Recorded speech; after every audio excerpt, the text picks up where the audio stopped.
अस्सलाम वालेकुम। सीसीएनए के सेशन 14 में आप सबका इस्तकबाल। आज कुछ इंटरनल इश्यूज की वजह से आपको टाइमली नहीं भेज सके, आधा घंटा पहले भेज देते हैं, बल्कि थोड़ा ज़्यादा ही पहले भेज भेज देते हैं, लेकिन वो नहीं हो सका और आपको बस एंड टाइम पे मिला। खैर, नेक्स्ट टाइम से इंशाल्लाह ताला नहीं होगा, लेकिन बाद औक़ात कभी कोई इशू हो जाता है नेटवर्क्स में या किसी चीज़ में, तो फिर वो थोड़ा सा फेस करना पड़ता है। खैर, तो आज हमारी लास्ट क्लास है आईटीएन पार्ट 1 की, और अब जो नेक्स्ट क्लास होगी हमारी वो एसआरडब्ल्यूई से स्टार्ट होगी।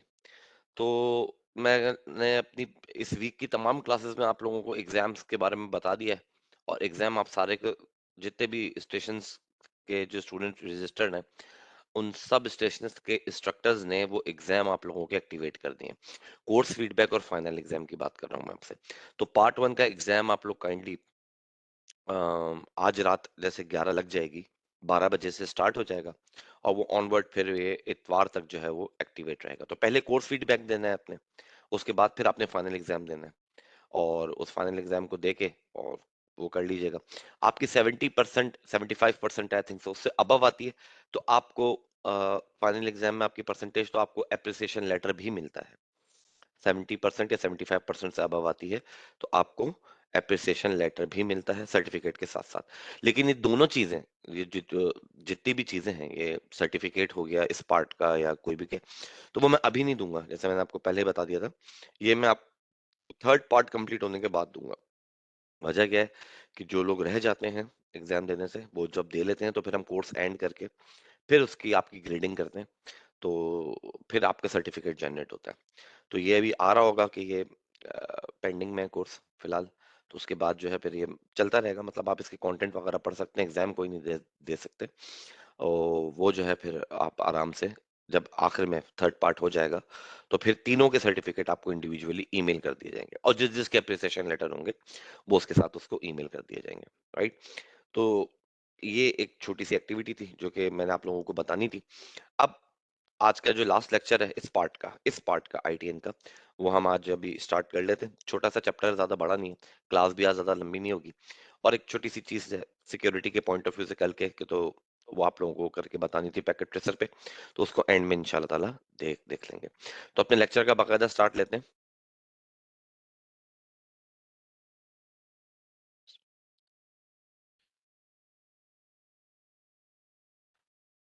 ओके। तो 17th मॉड्यूल में अभी आपसे बात करता है कि जी, बिल्ड अ स्मॉल नेटवर्क। एक स्मॉल नेटवर्क किस तरह से बिल्ड होता है, या फिर एक नेटवर्क किस तरह से बिल्ड होता है, और किस तरह से वो फिर आगे बढ़ रहा होता है, अगर ग्रो कर रहा है, तो आपकी क्या प्लानिंग होनी चाहिए, आपका क्या विजन होना चाहिए, या क्या क्या रिक्वायरमेंट्स हैं जो कि आपने देखनी चाहिए, आपको मेंटेन करके रखनी चाहिए। तो वो सारी चीजें आपको ये इस चैप्टर में हम देखेंगे। तो small network topologies, the majority of businesses are small, and most of the businesses network are also small. बहुत सारे बिजनेसेस जो हैं जब स्टार्ट होते हैं तो वो स्मॉल होते हैं, और ज्यादातर जो है वो स्मॉल के अंदर ही काम कर रहे होते हैं, फिर वो एक्सपोनेंशियली आहिस्ता आहिस्ता आहिस्ता आहिस्ता ग्रो करते हैं। तो हमारी क्या रिस्पॉन्सिबिलिटी होती है उस एक स्मॉल नेटवर्क में, कि क्या करना है और क्या नहीं करना है, डॉक्यूमेंटेशन करनी है, किस किस चीजों की करनी है, किन चीजों को मद्देनजर रखना है, किन को नहीं रखना है, वो सब चीजें हम इसके अंदर देखेंगे। तो small network design is usually simple, बहुत सिंपल सा होता है। एक वैन कनेक्शन है, अब वो डीएसएल का भी हो सकता है, इंटरनेट जहां से आपको मिल रहा है, और कोई वैन कनेक्शन विदाउट इंटरनेट भी आपका हो सकता है, और छोटी मोटी आपके वो जो है एक ही कनेक्शन मतलब होगा, ऐसा ज्यादा नहीं होगा। Small network typically have a single वैन connection provided by DSL cable और ethernet connection. Large network require an IT department to maintain, secure, and troubleshoot network devices and protect organizational data. जितनी भी लार्ज डिवाइसेस होती हैं, जो large बल्कि large organisations होती हैं, उनको एक प्रॉपर आईटी डिपार्टमेंट चाहिए होता है। अब ये भी चीजें जो हैं ये आउटसोर्स हो रही हैं, मतलब वो क्लाउड के ऊपर अगर आप जा रहे हैं और आपने पूरा क्लाउड पे किया हुआ है, तो उसी कंपनी को आप इसकी मेंटेनेंस दे देते हैं। ये भी एक सिलसिला है जो कि चल रहा है आजकल, बहुत ज्यादा इन है। खैर, उन कंपनी में जो लोग मेंटेन कर रहे होते हैं, वहां नेटवर्क की रिक्वायरमेंट है। ऑब्वियस सी बात है कि वो बैठ के देख रहे होंगे किस तरह से किस चीज को मैनेज करना है, क्या करना है, कहाँ नेटवर्क्स देने हैं, तो वो एक अलग फील्ड, एक अलग चीज है। तो small networks are managed by local IT technician और बाय अ कॉन्ट्रैक्टेड प्रोफेशनल। या तो एक कोई सिंगल प्रोफेशनल होता है जो कि बाहर से कॉन्ट्रैक्टेड किया हुआ होता है, बाहर से लिया हुआ होता है, या फिर कोई एक सिंगल आईटी का टेक्नीशियन होता है आपके ही कंपनी में जो कि इनके कनेक्शंस वगैरह को मैनेज कर रहा होता है, because there is no routing. अगर आपने इंटरनेट का कनेक्शन लिया है तो वो तो सर्विस प्रोवाइडर आपको राउट प्रोवाइड करके देगा। इंटरनली आपकी एक स्मॉल एक एक 20-25 पीसी का ये जो भी है, एक छोटा सा नेटवर्क है, 100-150 पीसी का छोटा सा नेटवर्क है, एक ही साइट है आपकी, या उसमें भी कह लें ज्यादा है, एक यूनिवर्सिटी को कह लीजिए, वो भी एक, हाँ, सिस्को की मद में एक स्मॉल नेटवर्क आता है। सिस्को तो इंटरमीडिएट डिवाइस से काउंट करेगा। आपका इंटरनल नेटवर्क जितना भी बड़ा हो, लेकिन आपके intermediate devices, number of switches तो बढ़ रहे हैं, लेकिन राउटर एक ही लगा हुआ है, क्योंकि आप उसमें अकोमोडेट कर लेते हैं, कोई इश्यू ही नहीं, बिकॉज आपकी कोई ब्रांच ही नहीं है। सही है।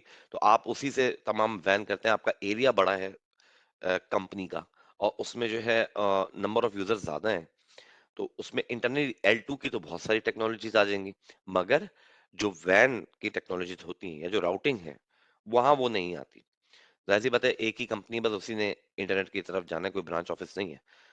तो उसको भी सिस्को स्मॉल कैटेगरी के अंदर लेता है, बिकॉज जहां राउटिंग इन्वॉल्व होती है, इंटर साइट, इंटर ब्रांच और इंटर सिटी, फिर आप आगे जब बढ़ते चले जाते हैं, या फिर इंटर कंट्री, मतलब आप सॉरी अदर अदर कंट्रीज के साथ अपनी फ्रेंचाइजेस हैं आपकी कंपनी की या कुछ और है, तो फिर आप जो है उसमें टेक्नोलॉजीज को इवॉल्व करते चले जाते हो, और फिर आप जो है अ, वो वो पैरामीटर्स को अपनाते हो जो कि उस नेटवर्क को मैनेज करने के लिए होते हैं, राइट।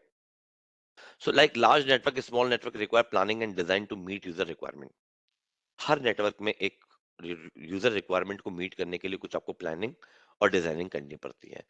कोई भी नेटवर्क हो, चाहे वह स्मॉल हो चाहे कोई भी हो, तो planning ensures that all requirement including cost factor and deployment options are given due consideration. सबसे इंपॉर्टेंट चीज इसमें यहाँ पे कॉस्ट फैक्टर है। क्या मैं अपनी कंपनी को जो डिवाइस रिकमेंड कर रहा हूँ, क्या उसकी रिक्वायरमेंट के हवाले से है? ये तो नहीं है कि मैं उसकी रिक्वायरमेंट ही नहीं है और मैंने बिल्कुल ही अपडेटेड डिवाइस लाके लगा दी है, या अपडेटेड डिवाइस भी लगाई है तो वो उस स्केल की है जो कि इंटरप्राइज लेवल का स्केल है, राइट। तो मैं ये देखूं कि जो राउटर की नीड है मेरे पास कंपनी में, मैं उसी हिसाब से उसको रिकमेंड करूं। जो स्विचेस की नीड है मेरे पास कंपनी में, मैं उसी हिसाब से उसको रिकमेंड करूं। सही है जी। One of the first design consideration is the type of intermediate device to use, devices to use to support the network. Intermediate की जो आपकी चॉइसेस होती हैं वो डिपेंड करती हैं कि आप आपकी चॉइसेस के ऊपर डिपेंड करता है कि क्या रिक्वायरमेंट के ऊपर बेसिकली डिपेंड करता है कि क्या इंटरमीडिएट डिवाइसेस आप अपनी कंपनी के लिए इनकर्ट करोगे। तो factor that must be considered when selecting network devices include, सबसे पहले जो है ना वो है कॉस्ट। क्यों कॉस्ट? वजह, हर इंफ्रास्ट्रक्चर को बनाने के लिए आपको एक कॉस्ट दरकार होती है, और उसको मेंटेन करने के लिए भी आपको एक कॉस्ट दरकार होती है। तो बेसिकली इसकी मेंटेनेंस की कॉस्ट, इसकी इंप्लीमेंटेशन की कॉस्ट और इसकी परचेजिंग की कॉस्ट, ये तमाम चीजें आपको अपने जहन में रखनी होती हैं, और इनको आपने डॉक्यूमेंट करना होता है। हम ये बात जानते हैं कि हर एक चीज के ऊपर, चाहे वो सही भी चल रही हो, हमारे यहाँ इस तरह से इतना हार्ड एंड फास्ट हम फॉलो नहीं करते। बाहर तो हम फॉलो, बाहर मुल्कों में ये बहुत ज्यादा फॉलो होता है कि एक पर्टिकुलर हर एक चीज की डेप्रिसिएशन वैल्यू होती है। कोई भी एसेट जो कंपनी के बिहाफ पे परचेज किया जाएगा, उसकी एक डेप्रिसिएशन वैल्यू होगी। वो अकाउंट्स डिपार्टमेंट, फाइनेंस डिपार्टमेंट अपने हिसाब से जो भी डेप्रिसिएशन का साइकिल चलाता है, तो वो उसके अंदर उसको रख रहा होता है। सिस्को में भी end of services and end of life का जो है ना वो सिलसिला चलता है कि अब जी एंड ऑफ सर्विसेज में अब इसकी सर्विसेज नहीं होंगी, एंड ऑफ लाइफ में अभी डिवाइस ही आपको मार्केट में सिरे से बिल्कुल भी नहीं मिलेगी, कुछ भी नहीं मिलेगा, रिफर्ब में के अंदर मिल जाएगा। तो जिसकी सपोर्ट हटती चली जाती है, एंड ऑफ लाइफ की तरफ आता जाता है, चाहे वो डिवाइस सही काम कर रही हो, परफेक्टली काम कर रही हो, फिर भी कंपनीज की बाहर मल्टीनेशनल फर्म्स में ये पॉलिसी होती है कि जी हमें अपना इंफ्रास्ट्रक्चर पूरा ही हटाना है और फिर नया लगाना है। उनकी पॉलिसी का पार्ट होता है कि ये हमें टाइमली जो है ना ये कॉस्ट हमें इनकर्ट करनी है। ये क्यों करते हैं वो, उसकी वजह ये होती है कि इसको हम कहते हैं pre consideration of an error. कि pre consideration of an error का मतलब है कि आप किसी एरर को आने से पहले ही उसको कंसीडर कर रहे हैं, या आप अपनी रिक्वायरमेंट आने से पहले ही उसको कंसीडर कर रहे हैं। आपने देख लिया कि आपके पास अभी फिलहाल तो कोई ग्रोथ भी नहीं है, कोई कुछ भी नहीं, नॉर्मल एक स्टेबल बिजनेस चल रहा है, तमाम चीजें से सेटल डाउन है, मगर आने वाले वक्त में जब एकदम आएगी, तो आपका इंफ्रास्ट्रक्चर उसके लिए रेडी नहीं होगा। फिर आप उसी के उसी वक़्त वो चीज़ों को परचेज़ करेंगे और उनमें जब आप जल्दी में ये चीज़ें करते हैं, तो उनमें प्रॉब्लम्स आती हैं। उनकी अप्रोच ये होती है बेसिकली। तो जैसे-जैसे ये चीज़ें बढ़ती जा रही हैं, टेक्नोलॉजी इवॉल्व होती चली जा रही है, तो हमें भी अपनी कंपनी में इन चीज़ों को क्या करना चाहिए, इवॉल्व करना चाहिए। ये एक मल्टीनेशनल की अप्रोच होती है। That's why we have that refurb market in Karachi में तो बहुत ही बड़ी मार्केट है और भी जगहों पे होगी ऑब्वियस सी बात है, जहाँ पे आपको हर तरह का स्विच, हर तरह का राउटर करंट मॉडल का शायद ना मिले, लेकिन एक उससे पहले का और ऑनवर्ड फिर आपको तमाम चीजें मिल जाती हैं बहुत ही चीपर कॉस्ट में। मगर होता क्या है, उसका उसका सबसे बड़ा लॉस ये होता है कि एक तो उसका लाइसेंस नहीं होता, दूसरी बड़ी बात ये होती है कि उसकी सपोर्ट नहीं होती। आप उसके बिहाफ पे सिस्को से सपोर्ट नहीं ले सकते।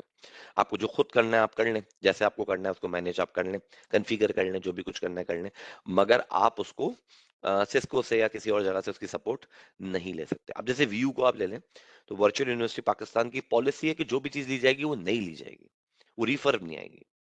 तो नहीं ली जाएगी तो अब आपको कोई कैंपस के अंदर कोई इनकर्ट करनी है, कोई सच आपको कोई राउटर लगाना है, कुछ भी करना है, या हेड ऑफिस के अंदर कोई भी डिवाइस को इनकर्ट करना है, कुछ भी करना है, तो वो डिवाइस नई ही परचेज होगी, चाहे वो जितनी भी कॉस्टली हो at that time.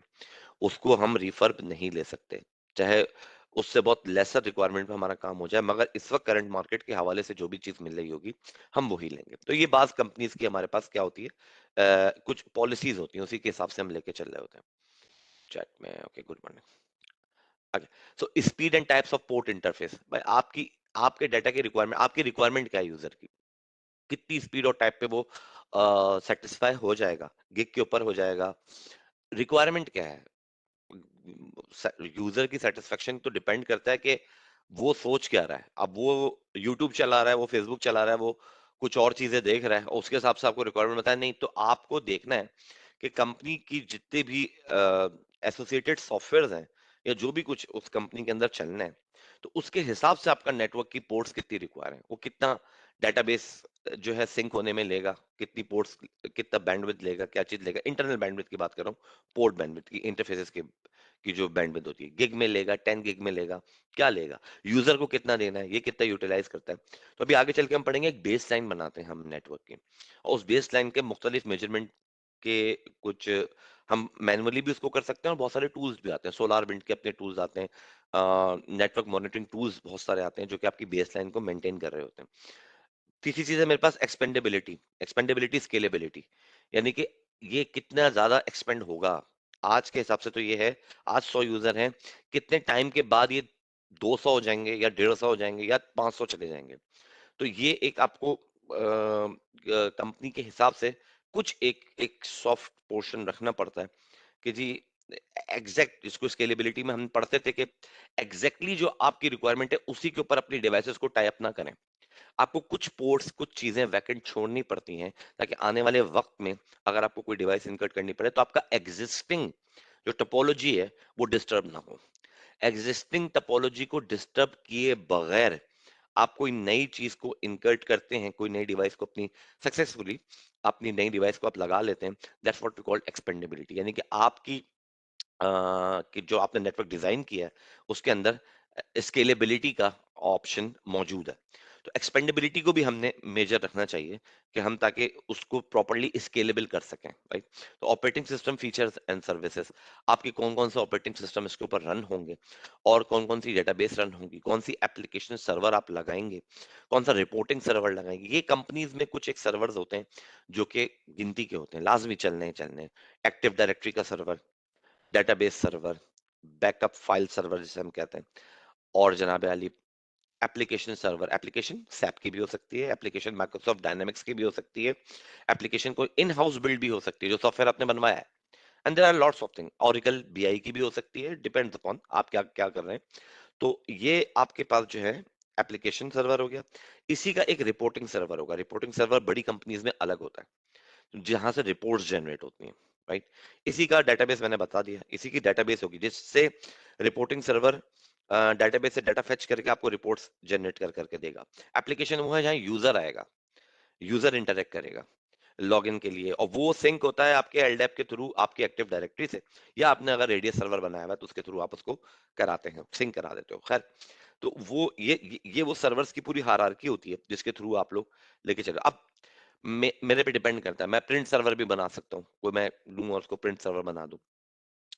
There are lots of thing, मतलब मैं, लेकिन जो एक सीधा सीधा चीजें होती हैं कंपनी के अंदर जो मेजोरिटी ऑफ टाइम आपको देखने को मिलेंगी एक एक अच्छी बड़ी इंटरप्राइज फर्म के अंदर, तो वो ये सारे सर्वर्स तो लाजमी आपको देखने को मिलेंगे।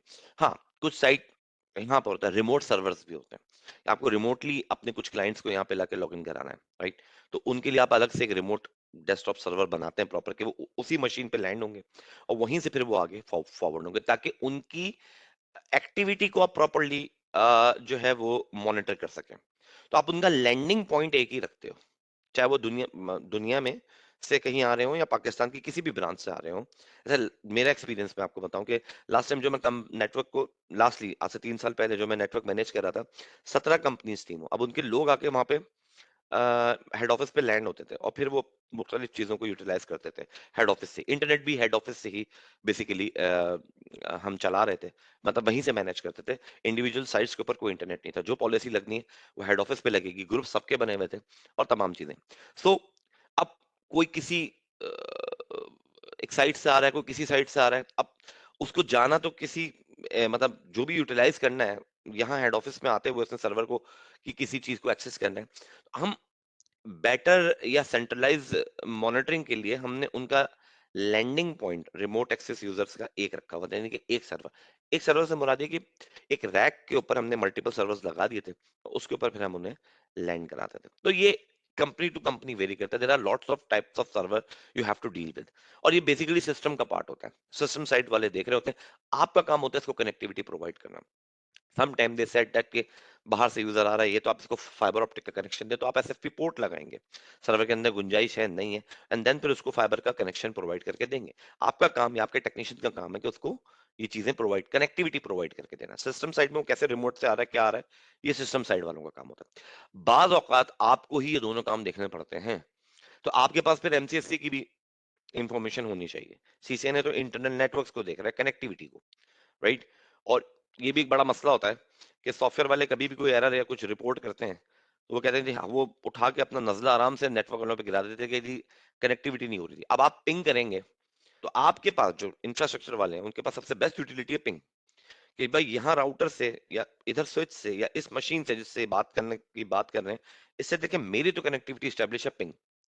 तो इसमें बड़े बहस मुबाइसे से भी होते थे कि जी पिंग के अलावा कुछ और बताएं, ये देखें ये इंटरफेस कनेक्ट नहीं हो रहा। तो इंटरफेस अगर कनेक्ट नहीं हो रहा है या एप्लीकेशन का कोई इशू है या कुछ भी है या डीएनएस की एंट्री रिजॉल्व नहीं हो रही है, तो वो सिस्टम साइड के एरर हैं, वो इंफ्रास्ट्रक्चर वालों के एरर नहीं है। You should have to know your demarcation point, you should have to know your responsibility, your domain, आपके डोमेन की रिस्पॉन्सिबिलिटी क्या है। अदरवाइज आपके ऊपर लोग चीजें इंपोज कर देते हैं एंड बाद में ये होता है कि जी नेटवर्क ही जो है ना वो माठा है, उसमें तो है ना कुछ जब देखो उसी में एरर आ रहे होते हैं, हालांकि वो आपके नेटवर्क का एरर है ही नहीं, राइट? वो आपके नेटवर्क का एरर नहीं। तो आपकी नॉलेज इतनी होनी चाहिए और आपको ये बात पता होनी चाहिए कि क्या मेरी नॉलेज, मतलब क्या मेरा डोमेन है, कहाँ तक मेरी रिस्पॉन्सिबिलिटी है, और उसके बाद इस पॉइंट के बाद जो है मेरी रिस्पॉन्सिबिलिटी क्या होती है, खत्म हो जाती है। मुझे फिर आगे ये सिस्टम साइड को देखना है या किसी और को देखना है, डेटाबेस वाले को देखना है, क्यों नहीं पोर्ट जो है वो सर्वर के साथ सिंकअप कर पा रही, क्यों नहीं ये सिंक्रोनाइज हो रहा, या जो भी कुछ है वो फिर आपने देखना है। आप हेल्प आउट कर सकते हो but it's not your responsibility, right? So आगे बढ़ जाते हैं, आगे बढ़ जाते हैं। तो when implementing a network create an IP address scheme, बहुत ही इंपॉर्टेंट चीज है, आपको आईपी एड्रेस की स्कीम बनानी है। अब लास्ट टाइम कंपनी में जो भी पुराने एडमिनिस्ट्रेटर थे उन्होंने आओ देखा ना ताओ, उन्होंने कहा कि 10.0.1 या 10.0.0.0 का स्कीम चला है, क्लास ए की आईपी लेके उन्होंने /24 से सबनेट कर दिया, सबनेटिंग भी हो गई और क्लास ए की आईपी भी थी, कोई कुछ बोल भी नहीं सकता। अब जैसे जैसे साइट चेंज होती जा रही है वैसे वैसे क्या है, थर्ड ऑक्टेट में चेंज आता जा रहा है। 10.0.1 एक साइड है, 10.0.2 एक साइड है, ऐसे मेरे पास 25 थे, 10.0.25 तक जो थे वो सबनेट्स बने हुए थे। तो वो उन सबनेट्स को डील करना क्या, अब ये वीएलएसएम नहीं था, ये सबनेटिंग थी, कि कल को जी अब किसी साइट में 200 यूजर्स भी हैं, किसी साइट में 200 से ज्यादा, 250 से भी ज्यादा यूजर तो वहां 2 सबनेट चल रहे हैं, राइट? मगर चल सबनेट वो इसी हिसाब से रहा है, तो there is no nothing VLSM implemented on that thing, on that particular company. अब एक बात याद रखिएगा कि आईपी एड्रेसिंग जब नेटवर्क इंप्लीमेंट हो रहा था उसी वक्त प्रॉपर्ली डिजाइन हो जाए तो बेटर होता है। इसको चेंज करना ना, it's a difficult task. You have to do lots of effort for that thing. अच्छे खासे एफर्ट चाहिए हैं। और अगर कुछ ऊंच नीच हो गई तो मतलब ये गले को आ सकता है। आप कहना कि ये राउट प्रॉपर डिफाइन नहीं हुए, आपको प्रॉपर पहले आपको एक प्रोडक्शन एनवायरनमेंट से हट के एक आपको जो है ना वो अपने नॉन प्रोडक्शन एनवायरनमेंट में जो कि आपने टेम्पररी एनवायरनमेंट बनाया हुआ होता है उसके अंदर आपने जो है ना ये काम करना होता है कि इसको टेस्टिंग एनवायरनमेंट जिसे हम कहते हैं उसके अंदर पहले उसको रन करके देखें। उसके बाद फिर आप जो है ना आगे उसको फॉरवर्ड करें। अदरवाइज प्रोडक्शन एनवायरनमेंट में डायरेक्ट जिसे कहते हैं खेल कूद करना जो है ना वो मुनासिब बात नहीं होती है। और कभी भी कुछ भी करेंगे, मैं आपको पहले भी बता चुका हूँ, कोई भी नेटवर्क के अंदर चेंज करें कुछ भी करें तो एक बैकअप जरूर ले लें, ताकि at the end of day अगर खुदा ना खास्ता कुछ ऊंच नीच हो तो आप कम से कम जिस स्टेट से शुरू हुए थे वापस वहां पर आकर खड़े जरूर हो जाएं। ये आपकी बेस्ट प्रैक्टिस होनी चाहिए। चाहे आप फायरवॉल को छेड़ें, चाहे आप राउटर की किसी कॉन्फ़िगरेशन को छेड़ने जा रहे हैं, चाहे आप स्विच की किसी कॉन्फ़िगरेशन को करने जा रहे हैं, बहुत माइनर सी है, मैं कह रहा हूँ बहुत ही माइनर सी है। सही है, आपने सिर्फ और सिर्फ उसका होस्ट नेम चेंज चेंज करना है। मैं एक एग्जांपल दे रहा हूँ इतनी सी।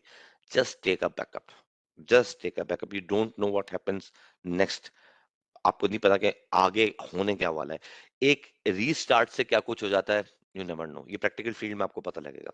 डाटा सेंटर्स की डिवाइसेस बंद नहीं होती हैं, और जब बंद हो जाए तो उस वक्त नेटवर्क वालों की इंफ्रास्ट्रक्चर की खास तौर पे शामत आ जाती है। बहुत सारी चीजें होती हैं जो कि अपडेट्स चल रहे हैं तो चल रहे हैं, नहीं हुए नहीं हुए, जब तक चल रहा है चल रहा है। जब जैसे रीस्टार्ट मांगेगा ये अपडेट करेगा, जब ये अपडेट करेगा उसके बाद क्या सिनेरियो निकल कर आता है नहीं पता। तो बेटर ये होता है कि आपको मेक श्योर करना और फिर ऑफ आवर्स में आप उसको करते रहे, लेकिन बाद चीजें मिस हो जाती हैं। मिस हो जाती है, और जब आपने पूरा डाटा सेंटर को रीसेट किया किसी भी वजह से, कोई भी इशू हो सकता है, तो वो फिर अपना कुछ ना कुछ प्रॉब्लम अकर्ट करते ही हैं लाजमी। खैर, तो devices that will factor into the IP addresses scheme include the following. कौन कौन से डिवाइसेस जो है, अ, या आराम से। अब ये एक कोर है, अब एक एक आया आके बस कर कह रहे हैं कि जी एक सर वन कोर का स्विच जो है वो 20 मिनट लेता है रीस्टार्ट होने में। अब इसने 20 मिनट एक इसने लिए, बाकी भी और लगे हुए थे, उन्होंने भी 20 मिनट में आपके स्विच रिस्टार्ट हुए। फायरवॉल पे कोई अपडेट था वो रीस्टार्ट कर दिया था तो वो अपना टाइम लेगी। और सपोज करने के उसका कोई अपडेट था जो कि फंसा हुआ था, वो रीस्टार्ट का वेट कर रहा था। अब उस अपडेट से क्या हुआ, ये जो भी कुछ हुआ, कुछ भी हो सकता है। इट या पॉसिबिलिटी अपने जहन में रखें कि ये हो सकता है। अ, जैसा कि आप लोगों का प्रैक्टिकल, जो लोग जानते हैं, जो प्रैक्टिकल फील्ड से वाबस्तगी रखते हैं उस कोर्स के अंदर हैं, तो वो ये जानते होंगे बात कि नॉर्मल पीसी वाली बातें नहीं होती कि मैंने रोज बंद करके जाना है सुबह के ऑन करना है। डाटा सेंटर्स कंटिन्यूसली 24/7 ऑन रहते हैं। उनकी वजह यही है कि ये डिवाइसेस जितना ज्यादा चलेंगी उतने ज्यादा ये अच्छी अपनी परफॉर्मेंस देंगी। रोज on off on off on off इनकी भी कहानी जो है ना वो, ये मेरा एक्सपीरियंस इतने सालों में ये रहा है कि ये खराब हो जाती है। यहाँ जैसे व्यू में इतनी रिक्वायरमेंट नहीं होती है, तो ये एक ही राउटर, 4-5 स्विच लगे हुए जिससे लैब और ऑफिस को वो जो है मैनेज किया जा रहा है, तो वो ऑफ करके जाते हैं, वो ऑन करके जाते हैं। बाज़ औक़ात इसमें भी राउटर में बाज़ औक़ात कुछ ना कुछ मसले मसाइल आ जाते हैं। तो इसलिए ये रिकमेंडेड ही नहीं है कि आप अपने डाटा सेंटर को स्विच ऑफ करो। कभी आप रिस्टार्ट देते हो या कुछ करते हैं तो अपनी टीम को बिल्कुल तैयार रखें। कमर उनकी कहते हैं कि जी कस ले, कुछ भी हो सकता है। तो वो फिर आगे अगर नहीं पहुंचा, वो स्विच नहीं आया, कोई जर्क ले लिया, कुछ और मसला हुआ, तो वो आपके गले को आ जाएगा। खैर, तो the number and types of connection, wired, wireless, remote access, ये तीनों चीजें आपने मेजर करनी होती हैं। सबसे पहली चीज तो ये कि जी वायर्ड होगा, वायरलेस कितने कनेक्शंस हैं, रिमोट एक्सेस के कितने कनेक्शंस हैं, servers and peripheral devices and printer and security cameras, intermediate devices including switch and access point. ये जितनी बातें मैंने बताई हैं, ये तो जितनी आपको यहाँ पे पॉइंट दिख रहे हैं यहाँ से लेके यहाँ तक, इन तमाम चीजों को मैं कभी भी डीएचसीपी से आईपी नहीं देता। ये मैं आपको बेस्ट प्रैक्टिस बता रहा हूँ। क्यों? डीएचसीपी का एक लीज टाइम पीरियड होता है, और वो डीएचसीपी का लीज टाइम पीरियड वो मेरे लिए क्या कर जाता है, प्रॉब्लम कर जाता है अगर कभी इन डिवाइसेस ने चेंज किया। Printers, security cameras, intermediate devices, switches, access point, इन सब को मैं स्टैटिक आईपी देता हूँ। तो अपने डीएचसीपी की पूल में से मैं हमेशा कुछ ना कुछ आईपीस को हटा देता हूँ कि ये मेरी क्या होंगी, स्टैटिक आईपीस होंगी जो कि मैं अपनी डिवाइसेस को दूंगा, ताकि इनके अंदर कोई डीएचसीपी का इम्पैक्ट ना है। It is recommended that you plan, document and maintain an IP address scheme based on device type. The use of plan IP address scheme make it easier to identify type of device and troubleshoot problems. Topology बनाने की आपसे बात कर रहे हैं कि एक तो आपके पास डायग्राम होनी चाहिए आपके नेटवर्क की, पहली चीज, प्लस वो लॉजिकल टपोलॉजी ड्रॉ होनी चाहिए उसके ऊपर। फिजिकल तो हो ही हो, लॉजिकल टपोलॉजी भी उसके ऊपर ड्रॉ हो आपके पास, और प्लस हर चीज आपके पास डॉक्यूमेंटेड हो। यहाँ इस डिपार्टमेंट को क्या आईपी दी हुई है, या इस स्विच को क्या आईपी दी हुई है, तमाम चीजें, ताकि आप एरर को प्रॉपरली क्या कर सकें, आइडेंटिफाई कर सकें और उसको फौरन रेक्टिफाई करके उसका सॉल्यूशन फौरन दें। In order to maintain high degree of reliability, redundancy is required in network design. Redundancy किसे कहते हैं? ये बड़ा ही इंपॉर्टेंट टॉपिक है, और पार्ट 2 में हमने इसके बारे में बहुत कुछ पढ़ना है, मतलब बहुत ज्यादा चीजें पढ़नी है। तो रिडंडेंसी आज मैं आपको बता देता हूँ कि हाई डिग्री ऑफ रिलायबिलिटी, आपके नेटवर्क अगर रिलायबल है, रिलायबिलिटी के स्केल पे आप जाना चाहते हैं, तो लाजमी है कि आपके नेटवर्क में क्या हो, रिडंडेंसी हो। रिडंडेंसी किसे कहते हैं? बैकअप डिवाइस या बैकअप पाथ को कहते हैं। आपके डेटा का एक जगह से दूसरी जगह जाने के लिए बैकअप पाथ होना चाहिए अपर लेवल के ऊपर। हाई अवेलेबिलिटी भी आप उसे कह सकते हैं। रिडंडेंसी किसे कहते हैं? रिडंडेंसी रिडंडेंट पाथ को कहते हैं। और ये कब आता है? जब आप, एक और टर्म मैं आपको बता रहा हूं, जब आप अपने नेटवर्क से सिंगल पॉइंट ऑफ फेलियर को खत्म करते हैं। कहाँ? इंटरमीडिएट डिवाइसेस में। अब हर इंटरमीडिएट डिवाइस में आप सिंगल पॉइंट ऑफ फेलियर खत्म नहीं कर सकते। कोई एक डिपार्टमेंट को एक स्विच लगा हुआ है, वहां से अपलिंक जा रहा है, तो उस अपलिंक को तो आप रिडंडेंट कर सकते हैं, ये नहीं कि वहां दो दो स्विच लगा देंगे आप, ये पॉसिबल नहीं होगा ना। हर एनआईसी पे दो कनेक्शन दे देंगे आप पीसी पे, ये नहीं होता रिडंडेंसी। रिडंडेंसी क्या है? यहां से जब कनेक्शन गया एक स्विच के ऊपर, वो स्विच जब किसी दूसरे स्विच से बात कर रहा है अपने कोर स्विच से, तो उसके दो पाथ्स हो। अगर एक फिजिकल डाउन हो जाता है, फिजिकली एक पार्ट डाउन हो जाता है, तो फिजिकली उसके पास एक और पाथ मौजूद होना चाहिए बात करने के लिए। That's what we call redundancy. यानी कि मैंने सिंगल पॉइंट ऑफ कनेक्शन के मद में सिंगल पॉइंट ऑफ फेलियर खत्म कर दिया। मेरी कंपनी का एक राउटर लगा हुआ है जो कि पूरे बात करता है बाहर, अब वो राउटर डाउन तो सब डाउन, तो इसको हम क्या कहते हैं? सिंगल पॉइंट ऑफ फेलियर, ये टर्म हम यूज करते हैं। तो सिंगल पॉइंट ऑफ फेलियर को खत्म करने के लिए हम उस राउटर का एक बैकअप राउटर बनाएंगे। इसको हम पढ़ेंगे, इसको हम कहते हैं फर्स्ट हॉप रिडंडेंसी प्रोटोकॉल्स, एफएचआरपी। इसके अंदर कुछ आती हैं प्रोटोकॉल्स आते हैं, ये कैटेगरी है। एफएचआरपी इज द कैटेगरी, ये हम पढ़ेंगे सेकंड मॉड्यूल में कि हम राउटर्स को कैसे रिडंडेंट करते हैं। इसकी लैब नहीं है, लेकिन मैं आपको लैब करके दिखा दूंगा इसके कि किस तरह से इसका होता है, काम कैसे करता है। तो रिडंडेंसी बड़ी इंपॉर्टेंट होती है। अगर आप देखें तो आई एम सॉरी, कि ये यहाँ पर दो स्विचेस, दो राउटर्स लगे, दो स्विचेस लगे, और ये सबके जितने भी ये स्विच हैं, इन सब के एक कनेक्शन अगर इस स्विच पे जा रहा है, तो एक कनेक्शन यहाँ जा रहा है। ओके, तो अगर ये राउटर डाउन होता है, तो ये वाला स्विच, ये जितनी भी तीन मशीनें हैं, अपने इन कनेक्शंस के साथ यहां से चले जाएंगे। This is what we call redundancy. हम इसको क्या बोलते हैं? रिडंडेंसी बोलते हैं। ये हम प्रैक्टिकली करके देखेंगे तो और हमें भी अच्छी तरह से समझ में आ जाएगा कि एक जगह के जाने के, अगर हम डिपेंडेंट नहीं है उस एक पाथ के, उस एक डिवाइस के, या उस एक जगह के। That's what we called redundancy. और ऑब्वियस सी बात है, जब रिडंडेंसी होती है तो फॉल्ट टॉलरेंस आती है, हाई अवेलेबिलिटी आती है। फॉल्ट आ चुका है मगर उसको टॉलरेट किया जा रहा है रिडंडेंसी की वजह से, आपका नेटवर्क टॉलरेट कर रहा है। क्लाइंट को नहीं पता लगा, उसको हल्का सा, एक छोटा सा भी एक अ, उसकी कनेक्टिविटी में जर्क भी उसको महसूस नहीं हुआ है, मगर वो जो है कनेक्टेड है। फॉल्ट लेकिन अकर हो चुका है, और जब अकर हो चुका है तो आपका नेटवर्क कैपेबल है कि वो टॉलरेट कर रहा है उसको, तो इसको हम कहते हैं फॉल्ट टॉलरेंस। राइट? तो वो कैसे टॉलरेट कर रहा है? क्योंकि उसके पास बैकअप पाथ्स हैं, इसलिए टॉलरेट कर रहा है। वो ये नहीं कि वो खड़ा हुआ है कोई शील्ड पहन के और बस कह रहा है कि नहीं मैं जो हूँ यहाँ से डाटा वहां फेंक दूंगा। नहीं भाई, आपने कोई डिवाइस लगाई है जो कि बैकअप के तौर पर इस्तेमाल हो रही है, वो अगर ये एक डिवाइस खराब हो गई है तो उसको वहां से लेके चल रहे हैं। There are multiple small network applications and protocol. क्या क्या स्मॉल नेटवर्क में हम एप्लीकेशंस और प्रोटोकॉल्स को यूज करते हैं? तो इस एप्लीकेशंस तो देयर आर बहुत सारी हैं, जो कि एक तो नेटवर्क को जो कि नेटवर्क की एप्लीकेशंस होती हैं, लाइक ब्राउजर, और कुछ ऐसी एप्लीकेशंस होती हैं, कुछ ऐसी सर्विसेज होती हैं जो कि बैक एंड पे चल रही होती है, जो कि आपके डाटा सेंड करने के काम आ रही होती हैं। उनको भी हम देखते हैं कि किस तरह से वो चल रही होती है, क्या। तो एक आगे चल के इसमें डिटेल में तो हम प्रोटोकॉल्स को देखेंगे। खैर, एप्लीकेशंस क्या क्या होती हैं? कुछ एप्लीकेशंस होती हैं जो कि हमारे, एक तो एप्लीकेशंस वो होती हैं जो जिनको नेटवर्क की रिक्वायरमेंट है ही नहीं, like MS word, like a power point, कुछ भी है। इनको फिलहाल अगर मैं इनका लाइसेंसिंग का पोर्शन हटा दूं, तो मुझे एज सच इनके अंदर कोई रिक्वायरमेंट नहीं है नेटवर्क की, क्योंकि ये मेरे लोकली प्रेजेंटेशन के लिए बनी है, लोकली यूजर की एक्सेसिबिलिटी के लिए बनी है। लेकिन कुछ एप्लीकेशंस ऐसी होती हैं जिनको लाजमी नेटवर्क चाहिए, अदरवाइज उनका काम ही नहीं है कोई, लाइक वेब ब्राउजर। तो वो अगर आप इंटरनेट पे नहीं है या आप कहीं और नहीं है, तो फिर फायदा ही नहीं है आपका कि आप वेब ब्राउजर को यूज करें। तो कुछ ऐसी बैक एंड पे सर्विसेज चल रही होती हैं जो कि इन चीजों को काम करती है। तो ये सब एप्लीकेशन का पार्ट आ जाता है आपका। प्रोटोकॉल्स में क्या होता है? Common protocol, network protocol support the application and services used by employees in small network. कौन कौन से?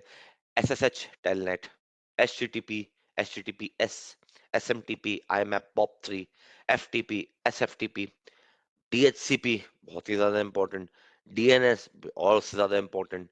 ये सारे के सारे वो प्रोटोकॉल हैं जो हम बैकएंड पे एप्लीकेशन लेयर में डिस्कस कर चुके हैं, और इन सब के बारे में आप लोगों को मेरे ख्याल में पता ही होगा। तो एक स्मॉल नेटवर्क में भी हम इन तमाम प्रोटोकॉल्स को क्या कर रहे होते हैं? डील कर रहे होते हैं। बड़े इंटरप्राइज और मीडियम या लार्ज नेटवर्क दोनों में हम इन प्रोटोकॉल्स को तो लाजमी डील करते हैं। ये एक बेस लाइन कह लीजिए प्रोटोकॉल्स की है, कॉमन प्रोटोकॉल्स हैं जो कि लाजमी कहीं ना कहीं नेटवर्क में यूज होने ही होने हैं। Scaler to larger network, small network growth क्या है? Growth is a natural process for many small businesses. ये एक नेचुरल प्रोसेस है, जैसे जैसे बिजनेस सक्सेसफुल होता चला जाता है तो वो ग्रो करता चला जाता है, and then network must grow accordingly. आहिस्ता आहिस्ता आहिस्ता आहिस्ता वो ग्रो कर रहे होते हैं। जब ग्रो करते हैं तो वो अपने एम्प्लॉयज को हायर करते हैं, मजीद मजीद रिसोर्सेज एक्वायर करते हैं, चीजें बढ़ाते हैं, ब्रांच ऑफिस खोलते हैं और दूसरी चीजें खोलते हैं।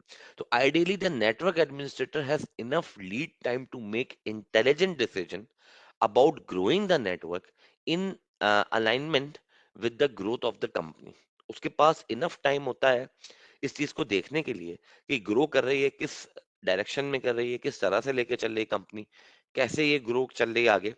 तो इसको किस हिसाब से मुझे अपने इंफ्रास्ट्रक्चर को लेके चलना है, कब मुझे अगले बजट में, जो भी हर आईटी डिपार्टमेंट का एक अपना बजट होता है, कब मुझे अपने बजट में क्या डिवाइस को इनकर्ट करना है, किस तरह से मैं इसकी रिक्वेजिशन दूं या आउट ऑफ द बॉक्स। अगर आप मिड ईयर में कोई रिक्वेजिशन डालते हैं तो उसको अप्रूवल रिक्वायर्ड होती है। उस अप्रूवल के पीछे फिर जाहिर सी बात है भाई, एक लंबा चौड़ा प्रोसेस होता है। आप देते हैं बीइंग अ मैनेजर अपने डिप्टी मैनेजर को, अपने डिप्टी जनरल मैनेजर को, और वो फिर एक हायरार्की होती है, जीएम अप्रूव करता है, देखता है, पॉसिबिलिटीज पूछता है, और ये भी पूछता है कि ये क्यों नहीं देखा गया, क्या वजह है। कोई सर जाए, कुछ आए, उससे डिवाइस उड़ गई, हमारे पास बैकअप में डिवाइस नहीं थी, या बैकअप डिवाइस हमने लगा दी है, अब इसकी जो है ना हमें एक बैकअप चाहिए, क्योंकि ये तो किसी भी वक्त आ सकता है। हम नेक्स्ट बजट का वेट नहीं कर सकते कि अगले साल का बजट आएगा तो हम, क्योंकि अभी कल परसों में दोबारा कोई सर्च आए, कुछ आए, कुछ भी हो वजह, और ये डिवाइस अगर चली गई तो कनेक्टिविटी आउट हो जाएगी। उससे फिर पर आवर का लॉस देखा जाता है कि कितना आएगा, ये सब आप कैलकुलेट करके दे रहे होते हैं, उसको शीट बनी हुई होती है, उसमें आप बता रहे होते हैं, ये वैल्यूज फिक्स्ड, हर कंपनी की वैल्यूज होती हैं। तो वो उसमें बताते हैं कि जी अगर हम इतने देर डाउन रहे तो इतना फाइनेंस वाले अकुमुलेट करके देते हैं कि इतना हमें लॉस हुआ फाइनेंशियली। तो उनके पास फाइनेंस के एनालिसिस होते हैं, तो हम वो फिगर हमारे पास होती है, तो हम उनको पर आवर पे डिवाइड करके और फिर उनको बताते हैं कि जी अगर ये खुदा ना खास्ता कुछ हो जाता है, डिवाइस थी, खराब हो गई, बैकअप डिवाइस मैंने लगा के ऑन कर दिया है, फिलहाल मैं सेटल डाउन हूँ, नेटवर्क चल रहा है, बट नाउ अब मेरे पास कुछ भी नहीं है, तो उसके लिए मैं आपसे कह रहा हूँ कि मुझे एक्स्ट्रा चाहिए। तो डिपेंड, तो आप वो देखते हैं, प्रॉपर लेके चलते हैं, आपकी इन्वेंट्री क्या है, उसको आप प्रॉपर मैनेज करते हैं, टैगिंग क्या है, हर आपकी इन्वेंट्री की प्रॉपर एक टैगिंग होनी चाहिए उसकी डेट के हिसाब से। टैग एक प्रॉपर बड़ी इंपॉर्टेंट चीज होता है आईटी की इन्वेंट्री के अंदर, और आईटी की इन्वेंट्री एक मतलब एक जानलेवा चीज है, अच्छी खासी हमने अपने टाइम पे बहुत करी। और हम जब अपने असिस्टेंट से करवाते थे तो समझ लें कि बस जिस दिन मूड खराब करना है उनका, तो आप उनसे इन्वेंट्री का बोलते हैं कि जिसको मेक श्योर करके आ जाए, सिर्फ मेक श्योर करके आ जाए, कोई चीज इनकर्ट तो हुई नहीं है, मगर आप सिर्फ इसको मेक श्योर करके आ जाए। तो हर एक आपको करनी पड़ती हैं चीजें, ताकि आपकी जो है ना चीजें अपडेटेड रहें, वो खराब तो नहीं। इसमें दो चीजें फायदा हो जाता है। इन्वेंट्री से एक चीज तो ये होती है कि आपका जब बंदा वहां डेस्क पे जा रहा है यूजर की एक एक और मॉनिटर को देख रहा है, कैमरे को देख रहा है, तो वो कनेक्शन भी देख के आ जाता है कि कनेक्टर की क्या स्टेबिलिटी है, वायर की क्या स्टेबिलिटी है। कोई नई कुछ और तो डिपार्टमेंट के अंदर इस तरह का नहीं हुआ कि जो वायर यहाँ से गुजर रहा था अब वो प्रॉब्लम कर रहा है, अब वो उसका कोई कुछ तोड़ के चला गया, उसके जिस चैनल में से वो जा रहा था वो चैनल डैमेज हो। ये भी आपको ना एक कहते हैं ना कि pre analysis before an error, वो आपको कंटिन्यूअसली प्रैक्टिस करनी पड़ती है। सही। पोस्ट तो वो है जब चीज अकर हो जाएगी ना, फिर आप जाएंगे भागेंगे कि जी ये क्या हुआ, आपने देख लिया बंदे ने यार ये कनेक्टर जो है ना ये जा रहा है, तो वो नोट कर लेगा और फिर वो टेक्नीशियन को भेज के वहां पर उसका कनेक्टर बदलवा देगा। तो इससे क्या हुआ कि जब उस कनेक्टर ने बिल्कुल काम करना छोड़ दिया और फिर यूजर चीखा, फिर आप गए, तो डाउन टाइम आया, और डाउन टाइम नेटवर्क्स वालों के लिए अच्छा नहीं होता। तो scale and network several elements are required. Network की डॉक्यूमेंटेशन सबसे ज्यादा इंपॉर्टेंट चीज है, डिवाइस की इन्वेंटरी जो मैंने आपको अभी बताई, budget, itemised IT budget including physical year equipment purchasing budget, budget आप प्रॉपर उसका रखें और दें आईटी के जी इस साल हमें इतना बजट चाहिए होगा, इस साल हमारा ये होगा। जैसी चीज के हमारे पास ट्रैफिक का एनालिसिस, इसमें लाइसेंसिंग की कॉस्ट शामिल होती है, इसमें फायरवॉल्स के लाइसेंस बहुत इंपॉर्टेंट होता है, उसकी कॉस्ट अगर आपकी कंपनी में लगी हुई है उसकी कॉस्ट शामिल है, आपके इंटरमीडिएट डिवाइसेस, आपके सर्वर्स, जो जो चीजें हैं जो कि लाइसेंस रिक्वायर करते हैं, कोई ऐसा मॉनिटरिंग टूल, उनकी कॉस्ट तमाम चीजों की शामिल होती है। लाइसेंसिंग की, लाइसेंसिंग अपने आप में एक फीचर है, उसको आपने देखना होता है कब कौन क्या एक्सपायर हो रहा है, तो क्या डेट है इसकी इनकर्ड करने की, कब मैंने लगाया है ऑन कर लिया है, तो उसके बाद फिर इसका क्या चलेगा, ये सब चीजें आपने इसको प्रॉपर लेके चलती होती हैं। फिर जी ट्रैफिक का एनालिसिस आ जाता है। ट्रैफिक एनालिसिस किस तरह से करना है, तो protocols application and services and their respective traffic requirement should be documented, ये भी आपके पास डॉक्यूमेंटेड होना चाहिए। छोटे नेटवर्क में तो आप खुद ये चीजें मैनेज कर सकते हैं, आप प्रोसेसेस जाके देख सकते हैं अपने सर्वर्स के टास्क मैनेजर में जाके, अदरवाइज उसमें भी जिंदगी को आसान बनाना है तो there are lots of tool to do that. Network monitoring tool है, सोलार विंड मैंने अभी आपको थोड़ी देर पहले बताया वो है, सिस्को के अपने भी बहुत सारे टूल आते हैं अगर आप सिस्को का नेटवर्क चला रहे हैं। वैसे तो पाकिस्तान में स्मॉल नेटवर्क में सिस्को को डील नहीं किया जाता अनटिल कि वो जो है वो रीफर आप ले लें, तो क्योंकि कॉस्ट इतनी इफेक्टिव नहीं आती है। सिस्को की नई डिवाइसेस बहुत महंगी होती हैं, अच्छी खासी महंगी होती हैं, तो रीफर के ऊपर आप लगा रहे हैं तो एक अलग बात है। नए में अगर आप जाएंगे तो फिर आप अदर ब्रांड्स की तरफ जाते हैं, उसकी तरफ नहीं जाते बिकॉज इसकी कॉस्ट इंफ्रास्ट्रक्चर की अच्छी खासी बढ़िया जाती है एक स्मॉल नेटवर्क की, राइट। सो ये एक होता है सिलसिला। तो these element are use to confirm the decision making that companies that accompanies the scaling of a small network.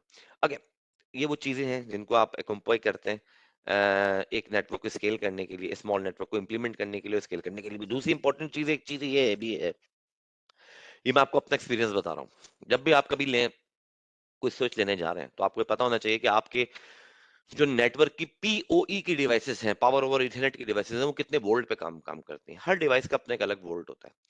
अब आपने कोई कैमरा लगाए में है, तमाम चीजें, या आपने एक्सेस पॉइंट लगाए में है, तो एक्सेस पॉइंट सिस्को के अगर होंगे तो वो लेसर वोल्ट के ऊपर काम कर रहे होंगे, 16 पे 24 48 तो पोर्ट है। मैं पीओई पावर ओवर इथरनेट की बात कर रहा हूँ, तो 24 48 भी वोल्ट आता है, ये यूबीक्यूटी में चलता है। यूबीक्यूटी का प्रो बाज 48 के आते हैं, बाद एक उसके जो एलआर हैं वो 24 के ऊपर चल रहे होते हैं। लेकिन अगर आप सिस्को का मिराकी या कोई और लेंगे इस तरह का सॉल्यूशन, तो वो 16 वोल्ट के ऊपर चल रहा होगा। तो आपने तो बड़ी खुशी खुशी सिस्को का एक स्विच ले लिया, लेकिन अब वो आपके इंटर ब्रांड, यानी उसको तो सिर्फ वो देना है ना, उसको तो कोई यहाँ पे वो नहीं है, उसको तो सिर्फ वोल्ट देने हैं। मगर उस पोर्ट की मैक्सिमम वोल्ट की कैपेसिटी क्या है, तो एक उसको याद रखिए, उसकी डेटा शीट को पढ़िए और देखिए ये टोटल आउटपुट क्या दे सकता है। वो ये स्विच टोटल अपनी पोर्ट का आउटपुट पोर्ट्स में से कितना निकाल सकता है। टोटल आउटपुट भी कोई एक चीज होती है, एक इंडिविजुअल पोर्ट भी होता है और एक टोटल आउटपुट भी होता है। तो उसमें जो है ना, हाँ, मिराकी बाज औकात कर जाता है, मतलब बाज औकात से मुराद ये है कि कुछ डिवाइसेस में मिराकी के ऊपर है, मगर सिस्को के जितने भी एक्सेस पॉइंट है ना, जो कि आप उम्मन लगे देखते हैं, वो ज्यादातर जो आते हैं 12 वोल्ट, जो मैंने देखा, जो मैंने इंप्लीमेंट किया 16 मैक्सिमम, इसके आगे नहीं नहीं देखा मैंने। उस पर उसका एक्सेस पॉइंट काम कर जाता है, मिनिमम वोल्ट के ऊपर वो चला देगा। अब वो उन्होंने ऑप्शन दिया है कि अगर आपको किसी ज्यादा की आगे जरूरत है तो फिर आप 48 तक जा सकते हैं, बट समहाउ उनके जो एक्सेस पॉइंट हैं बेसिकली वो इनपुट जो ले रहे हैं वो उतनी रहे, तो आपको पोर्ट को उतने के ऊपर ही रखना होता है। If you have the requirement of 48 volts कि आपका इथरनेट का पोर्ट 48 वोल्ट्स आउटपुट करे, सो आप उसको सेटल डाउन कर सकते हैं, उसके हिसाब से लेके चल चल चल सकते हैं। यूबीक्यूटी में आता ही 24 वोल्ट है, बहुत अच्छा ब्रांड है, बहुत अच्छी चीज है, मैं कोई मार्केटिंग नहीं कर रहा, लेकिन कॉस्ट के हवाले से बड़ी अच्छी चीज है, अच्छा चलता है, साल भर कोई प्रॉब्लम नहीं करेगा, कभी कर देगा तो उसको आप जाके प्रॉपरली रिकवर कर सकते हैं। मैंने 3-4 साल 5 साल तक इसको स्मूथ चलते देखा है। तो जहां, हाँ, यूबीक्यूटी 24-48 आएगा, उसमें 12 का कोई कॉन्सेप्ट ही नहीं है, उसमें उसका स्विच लेंगे तो वो वोल्ट ही देगा, और उसका एक्सेस पॉइंट या उसका जो यूनिफाई का जो अपना यूनिफाइड एक्सेस पॉइंट जो होता है, एक्सेस पॉइंट एलआर या एक्सेस पॉइंट प्रो जो उसका है, तो वो 48 वोल्ट लेगा या फिर 24 वोल्ट लेगा। खैर, और ये जो वोल्ट वाले होते हैं, हाँ, खास तौर पे कैमरे में इशू आता है, तो अपने टेक्नीशियन को पहले ये बात समझा दीजिए कि भाई मेरे, कि जब भी ये कैमरे का कनेक्टर चेंज करने जाएं तो पहले इसको स्विच से निकाल दें, वहां बैक एंड पे जो स्विच से तार आ रहा है इसको निकाल दें, क्योंकि वो तो वोल्ट दे रहा होगा, छोटा सा ही दे रहा होगा, लेकिन वो सीढ़ी पे चढ़ा हुआ बेचारा अगर कुछ कर रहा है तो उसको झटका लग सकता है और वो गिर सकता है। छोटा सा ही लगे, लेकिन वहां उस हाइट पे, जिस हाइट पे वो खड़ा है, वहां पे वो छोटा झटका भी काफी होगा उसके लिए गिरने के लिए, वो उसको गिरना ज्यादा डैमेज कर देगा। तो वो निकाल दे पहले, वहां से अनप्लग करे, फिर जाके कैमरे को जो है वो उसके कनेक्ट, क्योंकि ये जो हमारे पास क्लिपिंग टूल होता है, इसको जब हम कट आउट करते हैं वायर को, तो ये जैसे ही टकराएगा ना वायर से, उस पे वोल्ट आ रहा होगा, तो ये एक छोटा सा स्पार्क करेगा। और अगर आपके यहाँ पे क्रिम्पिंग टूल में पीछे से ग्रिप नहीं है रबर की, तो एक बेचारा करंट खा भी जाएगा। सही है, ये कुछ चीजें होती हैं जो कि आपको एक्सपोजर से ही मिलती हैं, जब आप प्रैक्टिकल फील्ड के अंदर उतरते हैं तो फिर आपको पता लगती है। ये कहीं से इसको नहीं बताएगा, ये कहीं और कोई डॉक्यूमेंटेशन में नहीं होंगी चीजें, राइट है। तो प्रोटोकॉल का एनालिसिस आप कैप्चर कर सकते हैं ड्यूरिंग पीक यूटिलाइजेशन अपने नेटवर्क की, और परफॉर्म डिफरेंट, आप उसके जो है ना परफॉर्मेंस के हवाले से कैप्चरिंग कर सकते हैं, आप मूवमेंट के हवाले से डाटा की, कि इस पर्टिकुलर सर्वर से जब ये बात कर रहा है या प्रोटोकॉल या जो भी इन्वॉल्व हो रहा है, कोई पोर्ट इन्वॉल्व हो रही है, तो उसके लिए आप इन सब चीजों को, मतलब उसके एनालिसिस आपको आप परफॉर्म कर सकते हैं। Information gather by the protocol analyser is evaluated based on the source and destination of the traffic। अमूमन एक पर्टिकुलर सोर्स एक पर्टिकुलर डेस्टिनेशन के दरमियान आप उसको एनालाइज करते हैं, यहाँ से यहाँ जाने के लिए ये इतनी बैंडविड्थ को ऑक्यूपाई कर रहा है, इतनी बैंडविड्थ कंज्यूम कर रहा है, as well as the type of the traffic being sent, कि ये कि आप टाइप के ऊपर चले जाएं, कि जब आप जो है टाइप, ये भी आप मतलब सॉरी मेजर कर सकते हैं कि किस टाइप का डाटा जो है वो मूव होता है, तो इसकी मैक्सिमम बैंडविड्थ क्या होती है, जब वीडियो की होती है तो क्या होती है, वॉइस की होती है तो क्या होती है। अमूमन जो ऑफिस में कॉन्फ्रेंस रूम होते हैं, वहां से जो डाटा निकलना है वो हाई बैंडविड्थ का ही निकलना है, क्योंकि वहाँ कॉन्फ्रेंसेस होती हैं, वहाँ वीडियो कॉन्फ्रेंसेस हो रही होती हैं, चीजें हो रही होती हैं, लेकिन रोज नहीं निकलना। मतलब अगर अगर आप महीने पे लेंगे तो आपको कुछ ना कुछ मिलेगा, तो आप उसी हिसाब से करेंगे। लेकिन अगर आपने रोज के मर्रा एक एक दिन का लिया या डेली बेसिस का गया, तो रोज कॉन्फ्रेंस नहीं होती, वीक का लें तो शायद एक हुई हो, लेकिन जब आप मंथ का लेंगे तो आपको एक अच्छी अमाउंट मिल जाएगी कि जी मंथ में 5 मीटिंग्स हुई, मंथ में 10 मीटिंग्स हुई, एग्जाम्पल। तो आप उसी के हिसाब से उसकी मैनेजमेंट करेंगे कि नहीं, यहाँ पे पोर्ट की कैपेसिटी या जो भी कुछ है, मुझे अपलिंक वो इस स्पीड का चाहिए चाहिए। So this analysis can be used to make decision how to manage the traffic more efficiently. So employee network utilization, many operating system provide built-in tools to display such network utilization information. These tools can be used to capture snapshot of information such as the following. कुछ information tool के आपके पास network utilisation की information के को utilise capture करने के लिए कुछ टूल्स भी आते हैं, आउटसोर्स होते हैं, जिसको कि अपने भी होते हैं, लेकिन उनका आपको फिर क्या करना पड़ेगा, लाइसेंस खरीदना पड़ेगा और उनको फिर यहाँ पे चलाना पड़ेगा। खैर, तो वो एक मतलब कहने का मकसद ये है कि वो महंगे होते हैं as compare to other, it is an expense. वो जाहिर सी बात है, वो फिर क्वालिटी भी उसी हिसाब से दे रहा है, डीप डाइव करता है, चीजें निकाल के देता है बहुत सारी। तो वो आप उनको भी यूटिलाइज कर सकते हैं, और बहुत सारे आउटसोर्स भी हैं जो आप अपनी कॉस्ट के हिसाब से उसको इम्प्लीमेंट करते हैं अपने नेटवर्क के अंदर। तो उसमें आप ओएस के वर्जन, सीपीयू यूटिलाइजेशन, रैम कितनी चल रही है, ड्राइव यूटिलाइजेशन क्या है, नॉन नेटवर्क एप्लीकेशंस कौन कौन सी चल रही हैं, नेटवर्क एप्लीकेशंस कौन कौन सी रन हो रही हैं, कितना यूटिलाइज कर रही हैं, राइट। इन सब चीजों को आप मेजर कर सकते हैं और मॉनिटर कर सकते हैं। Documenting snapshot for employ in a small network over a period of time is very useful to identify the evolving protocol requirement and associated traffic flow.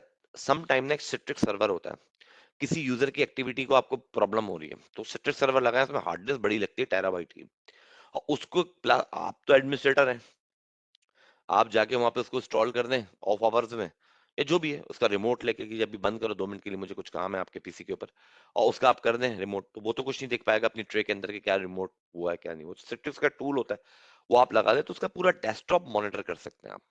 Remote desktop tools भी आते हैं इस तरह के कि आप पूरा डेस्कटॉप उसका जो है ना बंदे का मॉनिटर कर सकते हैं, उसका कैप्चर भी कर सकते हैं आप, उसके स्क्रीनशॉट ले सकते हैं, वहां से प्रिंट स्क्रीन दबा सकते हैं, जो भी कुछ है। तो वो एविडेंस होता है बात औकात कि ये यूजर ये मैलिशियस एक्टिविटी परफॉर्म कर रहा है। इफ यू हैव अगर आपको जो है कोई डाउट है, या आपको कोई लग रहा है कि यार ये मैं पकड़ नहीं पा रहा हूँ, कुछ नहीं कर पा रहा हूँ, लेकिन कुछ ना कुछ तो है, कुछ गड़बड़ है, या तो उसको कुछ पासवर्ड वगैरह पता लग गया, तो उसकी एक्टिविटी अगर आपने ऐसे मॉनिटर करनी है, लॉग से नहीं, तो फिर आप वहां से उसको करा सकते हैं।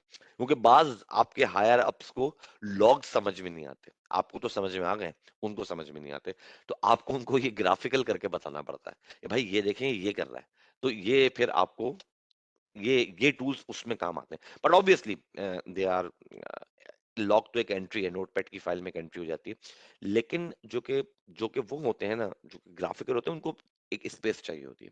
आप किसी की रिकॉर्डिंग कर रहे हैं, उसको एक अच्छी खासी बैकएंड पे स्पेस चाहिए होगी चलाने के लिए। तो आप मल्टीपल का अगर आपने कोई रिकॉर्ड मेंटेन कर दिया है, तो फिर उसके लिए भी उसकी एक स्पेस आपको हार्ड डिस्क की चाहिए। जस्ट लाइक कैमरा, कैमरे की आपने रिकॉर्डिंग किया, आप उसके जो एफपीएस होता है, आई थिंक सो कुछ इस तरह का होता है कि उसके जो पिक्सल्स होते हैं, या फ्रेम पर सेकंड होता है, आई थिंक तो एफपीएस आई थिंक, उसको आप जो है वो कम कर देते हैं नेटवर्क के ऊपर। अच्छा, एक बात और याद रखिएगा, नेटवर्क जब भी आप इंप्लीमेंट करने जाएं, कुछ करें, तो एक इंपॉर्टेंट बात ये मैं आपको अपने एक्सपोजर से बता रहा हूँ, सीसीटीवी के नेटवर्क को अलग रखें, एक लिंक को जो बस आपके नेटवर्क पे आ रहा हो। बाकी ये नहीं कि हर जगह से जो है ना इसी तार पे डाटा भी जा रहा है, यहाँ पे एक डिपार्टमेंट के अंदर सीसीटीवी लगा हुआ था, यहीं से यूजर को भी कनेक्शन है, यहीं से सीसीटीवी को भी कनेक्शन नहीं, उसका स्विच ही अलग रखें। ओके, वो एक हैवी डाटा कंटिन्यूअसली ट्रांसमिट कर रहा होता है, और वो आपके एनवीआर पे आके रिकॉर्ड हो रहा होता है। अब एनवीआर पे ये है कि इसको कम करने के लिए थोड़ा सा, ये बिल्कुल जो मैं आपके सामने सब कर रहा हूँ, ये लाइव मूवमेंट जो हो रही है, अब मैं इसको ये कर सकता हूँ कि जो रिकॉर्डिंग हो ना अपनी हार्ड डिस्क की स्पेस बचाने के लिए, तो उसके एफपीएस को बढ़ा सकता हूँ, 16 कर दिया, कुछ कर दिया, तो ये थोड़ा टुकड़ों में आएगा, इस तरह से झटका लेके चलेगा भाई। जब रिकॉर्डिंग देखेंगे चीज समझ में आ जाएगी, अगर किसी ने कोई एक्टिविटी परफॉर्म करी है या कुछ हुआ, तो आपको वो एक्टिविटी दिख जाएगी, उस बंदे की शक्ल भी दिख जाएगी, तमाम चीजें हो जाएंगी बिल्कुल एज इट इज। अगर आप लाइव करेंगे तो आपको टेराज में अपनी जो है ना वो हार्ड डिस्क मेंटेन करनी पड़ती। तो ये कुछ ट्विक्स होती हैं, कुछ चीजें होती हैं, कुछ टिप्स होती हैं जो कि आपको नेटवर्क में प्रॉपर लेके चलती हैं।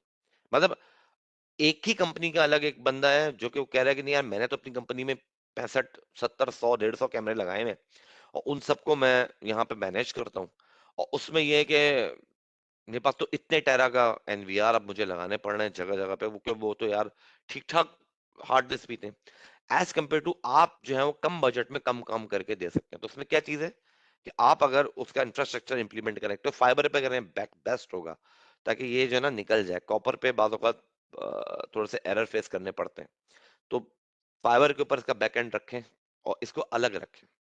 डिपार्टमेंट में भी अगर लगा तो इसका एक अलग स्विच हो, एक ही है, एक छोटा सा एक स्विच ले लें, मुख्तलिफ आते हैं, उनसे आप इसको निकाल दें, कोई इश्यू नहीं है। गीगाबिट के भी छोटे स्विच आते हैं, उनसे आप इसको कनेक्शन प्रोवाइड कर दें। अपने डेटा के स्विच पे इसको ना टर्मिनेट करें, बहुत प्रॉब्लम आप लोगों को फेस करने को मिलेंगे, बार बार प्रॉब्लम फेस करने को मिलेंगे, राइट। सो network की baseline, one of the most effective tool of monitoring and troubleshooting network performance is to establish a network baseline। आ, जब नेटवर्क इंप्लीमेंट होता है ना, एक अक्लमंद नेटवर्क एडमिनिस्ट्रेटर सबसे पहले तो उसी वक्त अपनी एक बेसलाइन बना लेता है। भाई जो कोरा नेटवर्क है ना मेरा, मतलब इसमें कोई सर्वर नहीं चला, कुछ भी नहीं है, राउटर स्विच और क्लाइंट ये कनेक्टेड है, ऑपरेटिंग सिस्टम चल रहे हैं, ये इसकी बेसलाइन है। बेसलाइन से मुराद ये है कि ये एक इसकी बेसलाइन है, और ये बेसलाइन ऐसे है कि ये जब कुछ भी नहीं है ना, सिर्फ क्लाइंट और मेरा इंफ्रास्ट्रक्चर चल रहा है, तो ये इतना यूटिलाइज कर रहा है, मतलब उस वक्त की बैंडविड्थ अवेलेबल लोकली आपके पास क्या है, तो वो आपके पास एक एक फिगर आ जाता है। प्लस अब आप सर्वर इनकर्ट करते जाते हैं और फिर उसके हिसाब से एक एक बेसलाइन का स्नैपशॉट लेते चले जाते हैं। यदि मैंने डोमेन एक्टिव डायरेक्टरी जब करी, यूजर लॉगिन हुए, लॉगिन होने के बाद ये हुआ, सर्वर के साथ ये हुआ, सर्वर इतना लोड लेकर आया, डेटाबेस का सर्वर इतना लोड लेकर आया, इट डिपेंड, सबका अलग इंडिविजुअल भी कर सकते हैं और एक साथ भी कर सकते हैं। तो एक स्मूथ नेटवर्क जब आपका चल रहा हो तो आप एक बेसलाइन अपनी मेंटेन कर लेते हैं, तमाम चीजें इनकट करने के बाद बिल्कुल चला है। तो पीक आवर की एक बेसलाइन आपने बने मेंटेन कर ली और उसका स्नैपशॉट ले लिया, तो वो आपको कंपैरिजन में काम आएगा। कभी आपके पास बार बार शिकायत आ रही है कि नेटवर्क परफॉर्मेंस स्लो है, तो आप जाके उस वक्त का मॉनिटरिंग टूल निकालते हैं और अपनी बेस लाइन से मैच करते हैं कि क्या कहाँ पे प्रॉब्लम आ रहा है, मैं देखूं किधर, तो उस जगह पे जाके फिर आप उस सर्वर की चीजों को या उस सर्वर जो जिस स्विच से कनेक्टेड है, उन स्विचेस को आप फिर मेक श्योर करते हैं कि क्या वहां पे प्रॉब्लम्स आ रहे हैं, राइट। तो ये बेस लाइन बड़ी इंपॉर्टेंट होती है और बड़े नेटवर्क्स में प्रोफेशनल ग्रेड के सॉफ्टवेयर रिक्वायर होते हैं इनको मेंटेन करने के लिए, स्टोर करने के लिए आपकी बेस लाइन की इंफॉर्मेशन को, राइट। और इसी के ब्याह पे आजकल की फायरवॉल्स भी काम करेंगे। ये एक्स्ट्रा इन्फॉर्मेशन मैं आपको दे रहा हूँ, कोर्स का पार्ट नहीं है, जैसे मैंने आपको लास्ट टाइम भी बताया था सिक्योरिटी के पॉइंट ऑफ व्यू से। मैंने कहा कि मेरी कंपनी का टोटल जो ई ग्रीस है, ई ग्रीस कहते हैं बाहर जाना, पोर्ट का बाहर निकलना, पोर्ट से डाटा बाहर निकलना, ई ग्रीस जो है वो इतने जीबी है। Ingress, INGRESS, ingress जो है यानी कि अंदर आना उस पोर्ट से डाटा का इतना है। तो वो आपका एआई बेस्ड जो सॉफ्टवेयर है जो उसके अंदर लगा हुआ होता है आईपीएस आईडीएस के साथ फायरवॉल में, आपने उसको ऑन किया हुआ उन फीचर्स को, तो वो एआई बेस्ड वो उसको मेजर करेगा, मेजर करके वो अपनी एक सॉर्ट ऑफ आपकी वैन इंटरफेस के ऊपर आउटगोइंग और इनगोइंग को मेजर करके एक बेस लाइन बना लेगा कि दैट इज योर मैक्सिमम। अगर इससे ऊपर जा रहा है तो देयर इज समथिंग रॉन्ग, इससे नीचे नीचे सेटल डाउन है, लेकिन इससे ऊपर जा रहा है ना, तो देयर इज समथिंग। तो वो कुछ एक पीक आवर्स होते हैं, उसमें आप जानते हैं अपनी कंपनी के पीक आवर्स क्या हैं, वो आप उस पर डिफाइन कर देते हैं। वो एक पीक आवर्स की कर लेता है, एक नॉन पीक आवर्स की कर लेता है। तो उसमें क्या होता है कि नॉन पीक आवर्स में भी अगर ऊपर जा रहा है डाटा, ऑब्वियस सी बात है नॉन पीक आवर्स में एक अलग वैल्यू आएगी, लेसर वैल्यू होगी, पीक आवर्स में एक हायर वैल्यू आएगी। तो वो उसको मेजर कर लेगा और जैसे ही ऊपर जाएगा डाटा तो वो अज्यूम करता है, वो क्या करता है, एआई है ना, इन्वायरमेंट से इनपुट लेके और आपको क्या करेगा, वहां पर फिर आपको आउटपुट देगा। तो उसने इन्वायरमेंट से इनपुट लिया कि भाई ये ज्यादा हो रहा है कुछ, जो आपने एक थ्रेशोल्ड लगाया था उससे ऊपर जा रहा है, फिर आप फौरन देखते हैं कि यार कहीं नेटवर्क अटैक के अंदर तो नहीं है, क्योंकि ऑब्वियस सी बात है कि जब कोई इंट्रूडर आएगा या आपके क्लाइंट ने कुछ क्लिक कर दिया है, अब वो बैकडोर बना रहा है और वो कुछ कॉपी या कुछ वहां से निकाल रहा है, तो ये बढ़ेगा, या वो कुछ ये आपका वैन की पोर्ट की जो वो होती है ना, ये बढ़ेगी आना जाना।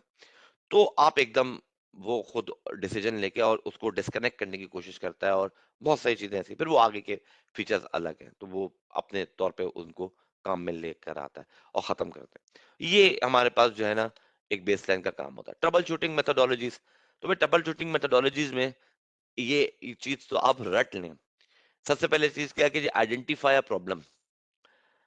देखिए एंड यूजर तो यही कहेगा मेरा नेट नहीं चल रहा, अब आपको ये आइडेंटिफाई करना है कि भाई ये नेट क्यों नहीं चल रहा, इसके लातादात वजूहत हैं। चंद तो मैं आपको तीन तो ऐसे ही गिनवा दूं। इसका डिफॉल्ट गेटवे खराब हो गया, एग्जांपल, नहीं रिस्पॉन्ड कर रहा। इसका कनेक्टर खराब हो गया, कुछ मसला है। इसका डीएनएस रिजॉल्व नहीं हो रहा, डीएनएस रिस्पॉन्ड नहीं कर रहा। तीन तो मैंने आपको ऐसे ही गिनवा दिए। बैक एंड अब ये, लेकिन उसके लिए क्या है, नेट नहीं चल रहा, मैं कंपनी का नेट चला पा रहा हूँ, ईआरपी नहीं चला पा रहा, बहुत सारी चीजें होती हैं। तो आपको उसको उगलवाना पड़ता है, उससे बात करके, उससे चीजें करके उसको उगलवाना पड़ता है। उसकी स्टोरी सुनने से बेहतर है क्लोज एंडेड क्वेश्चंस को उससे पूछें। एक होता है ओपन एंडेड क्वेश्चन, आपने पूछा क्या हुआ, अब वो राम मतलब एक पूरी कथा सुनाना शुरू कर देगा आपको। मैं यूं बैठा था, ये हुआ, मैं यहाँ आया सुबह इतने बजे। आप उससे क्लोज एंडेड क्वेश्चंस में क्या होगा, क्या इंटरनेट चल रहा है, हाँ या ना। जिस क्लोज एंडेड क्वेश्चंस होते हैं जिसमें अगला या तो यस बोलेगा या नो बोलेगा, और वो बोलेगा नहीं, बस आप अगला क्वेश्चन फौरन डाल दें उसके पास। अच्छा, क्या आप ईआरपी को एक्सेस कर पा रहे हैं? तो वो बोलेगा हाँ या नहीं, जो भी कुछ, मतलब इस तरह के क्वेश्चंस आपने करने। उससे अगर आपने कुछ पूछ लिया ओपन एंडेड क्वेश्चन, तो फिर आपको उसमें से ग्रैप्स करके निकालनी होगी इतनी बड़ी स्टोरी में से कि बेसिकली क्या है। तो आपके पास एक अपनी कंपनी के हवाले से, अपने नेटवर्क के हवाले से कुछ क्लोज एंडेड क्वेश्चंस होने चाहिए, ताकि आप क्लाइंट से पूछ सको। और वो हाइपर होता है, उसकी चीज नहीं चल रही है तो वो तो हाइपर होगा, आपने काम रहना है। एक बात और बड़ी इंपॉर्टेंट मैं आपको बताऊं, प्रैक्टिकल फील्ड में जब भी कभी नेटवर्क डाउन टाइम देखें आप, and you are dealing as a manager और deputy general manager, whatever you are on higher post, तो सबसे पहले आप एक ईमेल जनरेट करें और इंटीमेट कर दें। बिकॉज ये एक बड़ा फ्लॉ होता है कि वो ये नहीं देख रहे होते कि आप यहाँ पे क्या एफर्ट कर रहे हो। आप डाटा सेंटर में खुद लगे हुए हो इस वक्त और काम करवा रहे हो, क्या मसला आया है, क्यों ये हो गया है। वो ये देखते कि आईटी डिपार्टमेंट रिस्पॉन्सिव नहीं था। भाई डेस्क पे बैठ के मैं रिस्पॉन्स दूंगा या मैं करूंगा? तो आप एक ईमेल जनरेट कर दें, देयर इज एन एरर, पूरे ग्रुप का एक ईमेल होता है, देयर इज एन एरर, उसको जो है मैं भी टाइम करने में हम लगे हुए हैं, और आप लोगों को कुछ प्रॉब्लम फेस होगा तो देख लीजिएगा। ईमेल तो इंटरनली सर्कुलेट हो ही जाती है, इशू नहीं आता। ईमेल आपका अगर एक्सचेंज सर्वर चल रहा है तो वो आपको चली जाएगी, या कुछ भी होगा तो आप फौरन उसको बता देंगे। या वरना आपको एक अपना बंदा डेडिकेट करना पड़ेगा फोन डेस्क के ऊपर, मतलब आपने फोन के ऊपर, एक्सटेंशन के ऊपर, और वो जो है फिर सबको एंटरटेन कर करके बता रहा होगा कुछ एरर आया है, ईमेल नहीं जा सकी, कुछ ऐसा एरर आया है कि ईमेल भी नहीं गई, तो फिर आपको एक बंदा अपना लगाना पड़ता है। क्योंकि ये, क्योंकि इन्फॉर्मेशन को प्रॉपर रिस्पॉन्ड करना बड़ी इंपॉर्टेंट चीज होती है कॉर्पोरेट इन्वायरमेंट के अंदर। यार कम से कम रिस्पॉन्ड तो करते आप बताएं तो। हम फाइनेंस वाले बोलेंगे जी हम ऐसे ही बैठे हुए हैं, कब तक ईआरपी होगी, क्या ऑन होगा, क्या मसला हुआ है, ये चीज होती है। तो identify the problem, establish a theory of probable cause. आपको एक थ्योरी एस्टेब्लिश करने की, भाई क्या हो सकता है। Test the theory to determine cause, इतना तो खैर हम नहीं करते हैं कि उसके पहले टेस्ट करें या तमाम चीजें करें, हम डायरेक्ट करने के establish a plan of action and implement the solution, हम डायरेक्ट फोर्थ नंबर स्टेप पे आ जाते हैं। लेकिन डॉक्यूमेंटेशन में या इंटरव्यू में जब भी पूछा जाए आपसे, तो आप ये 6 पॉइंट लाजमी याद रखें। सॉल्यूशन हो गया, verify solution and implement preventive measures. एक होते हैं पोस्ट मेजर, एक प्रिवेंटिव मेजर। प्रिवेंटिव मेजर्स उसके साथ करा दीजिए, तमाम चीजें कर लीजिए, और उस फाइंडिंग को डॉक्यूमेंट जरूर कीजिए। ये भी हम नहीं करते, छठा पॉइंट भी हम नहीं करते। डॉक्यूमेंट क्यों कीजिए? डॉक्यूमेंट इसलिए कीजिए ताकि आने वाले जो लोग हैं उन वो मुस्तफीद हो सके, और आपकी जो नई टीम है, मैं सीरियस नोट पे आपसे बात करूं, जो लोग आते जाते रहते हैं, आज आप एक कंपनी में, आज नहीं है कल किसी और कंपनी में होंगे, आपके असिस्टेंट्स हैं, आपके डिप्टी मैनेजर्स हैं, और दूसरे लोग हैं वो कहीं जा रहे हैं, दूसरा बंदा आ रहा है, तो उसको आप वो डॉक्यूमेंटेशन दे सकते हैं, भाई ये एरर्स आते हैं, इसको इस तरह से हम रिजॉल्व करते हैं, ये चीजें होती हैं। तो तीन तीन अप्रोच होती है ना किसी भी एरर को रिजॉल्व करने की, ये तो है, ये तो आपने करने ही स्टेप्स हैं।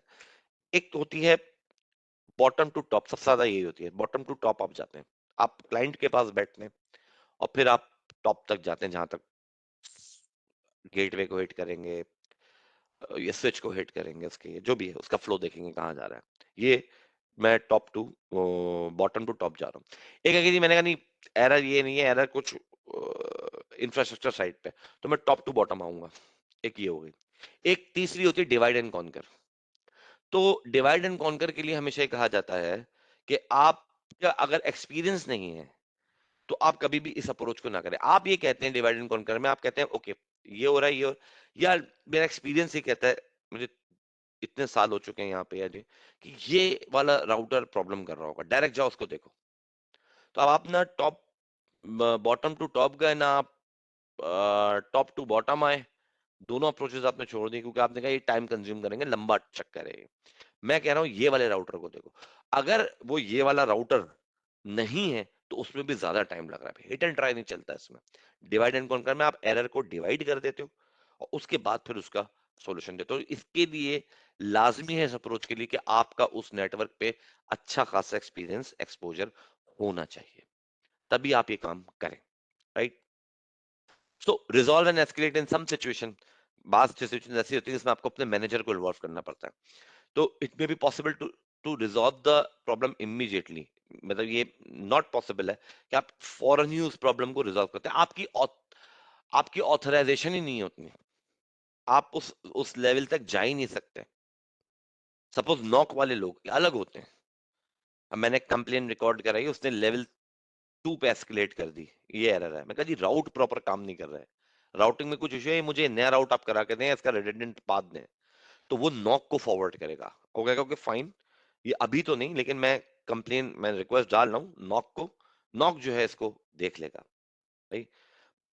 ये भी होता है, आपने सैटरडे संडे को आपने राउटर जो आईएसपी का था, आप कुछ भी कर रहे थे, रिवैम्पिंग कर रहे थे अपने डाटा सेंटर की, कुछ तार वार सेटल डाउन कर रहे थे, आपने वो रैक को बड़ी अच्छी सी खूबसूरत शक्ल दे दी, लेकिन वो जो तार था वो निकाला और फिर लगाया, फिर कुछ ही वक्त में निकाला लगाया। तो उनकी पोर्ट के ऊपर एक कंडीशन लगी हुई होती है अमूमन सर्विस प्रोवाइडर कि अगर ये बार बार निकले तो सिक्योरिटी के, तो एक दो तीन के बार वो पोर्ट ही को शट शट कर देता है। सैटरडे को नॉक होता नहीं है, सैटरडे को नॉक में जो लोग होते हैं वो उस लेवल पे काम नहीं कर रहे होते हैं। तो आप जो है फिर ये जैज मतलब बड़े कंपनीज तक के मैं आपको बता रहा हूँ कि वो मंडे को ही आएगा और आके फिर इसको एस्केलेट करे। तो ये चीजें आपको, और जब भी आप इस तरह का कोई रिवैम्पिंग करें डाटा सेंटर की या अपने नेटवर्क की जिसमें थर्ड पार्टी इन्वॉल्व है, तो उस थर्ड पार्टी को लाजमी आप इवॉल्व कर लें, पहले एक ईमेल डाल दें, बोलें उसको कि मैं ये काम करने जा रहा हूँ, ताकि जो है वो आपके प्रॉपरली कोई एक बैकअप रखे आपके लिए कि यार एक बंदा यहाँ पे होना चाहिए, अगर वहां से कोई पोर्ट बंद हो जाए तो कम से कम वो पोर्ट खोल दे। वो कह रहा है मैं देख रहा हूँ सर कि आपकी ये पोर्ट शट डाउन हो चुकी है और एडमिनिस्ट्रेटिवली शट डाउन हुई है, वही मुझे बता भी रहा है, लेकिन सर मेरे पास राइट्स ही नहीं कि मैं इसको नो शट कर सकूं। तो ये वाला एरर है कि आप एस्केलेट करते हैं अपने मैनेजर को, फिर वो चीज कि भाई ये प्रॉब्लम हो गई है, तो वो मैनेजर या तो रिमोट लेके करे, उनका मैनेजर, या फिर वो मंडे को ही करेगा, जो भी कुछ होगा वॉट एवर। सर खैर, तो a company policy should clearly state when and how technician should escalate a problem. ये कंपनी की पॉलिसी होती है कि जी एस्केलेट कर देते हैं कि कब और कैसे आपने करना है। अगर नॉक का एरर आएगा तो फिर ये इन इन वक्तों में नहीं हो सकता, ये फिर बाद में ही होगा, राइट। तो ये हमारा आज का टॉपिक था, होपफुली आप लोगों के लिए इंफॉर्मेटिव रहा होगा। एक छोटी सी लैब है, हम उसको परफॉर्म करके देख लेते हैं, और सिक्योरिटी के पॉइंट ऑफ व्यू से लैब है, तो उसको हम परफॉर्म करके देख लेते हैं। और उसको पॉइंट ऑफ व्यू सिक्योरिटी का क्या है, बस एक दो कमांड्स हैं जो कि रह गई थी, रह से नहीं गई थी, हम इसी वक्त उसको कराते हैं ताकि आपका जो है वो ये चीजें सिक्योरिटी के टॉपिक के बाद बताते हैं। एसएसएच तक तो हमने देख लिया, और इस राउटर को सिक्योर करना भी हमने देख लिया। अब इसकी मजीद इंटरनल सिक्योरिटी को लगाने के लिए हम क्या करें, अगर मैं यहाँ पे खोलूं, और मैं ये भी कर सकता हूँ कि नो, मुझे चैट में बताइए कि चैट में सवाल आया हुआ है, किसका सवाल आया हुआ है?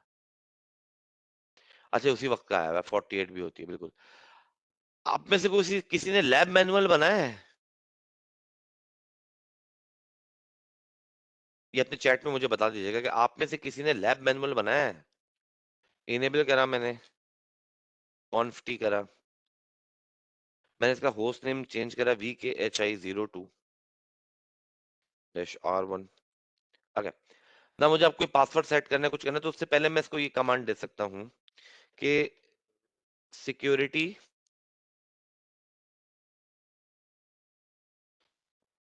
पासवर्ड मिनिमम लेंथ क्या हो, ये मैं 16 तक दे सकता हूँ। मैंने यहाँ पे 8 दे दी, सपोज मैं कहाँ तक दे सकता हूँ, मैं 16 तक दे सकता हूँ, मैंने यहाँ पे क्या दे दी, 8 दे दी। अब मैं इस राउटर पे कोई भी पासवर्ड सेट करूंगा वो 8 कैरेक्टर का ही होना चाहिए, मिनिमम लेंथ, मतलब इससे ऊपर भी जा सकता है, इससे लेसर नहीं लेगा। मैं आपको करके दिखाता हूँ। अगर मैं करूं इनेबल सीक्रेट और मैं कहूं सिस्को, ओके, तो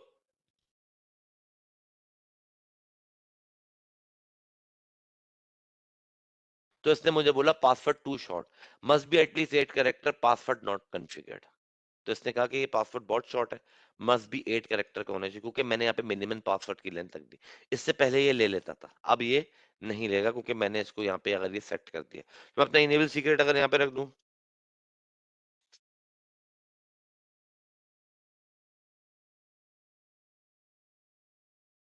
तो इसको 1 2 3 तो ये ले लेगा, राइट।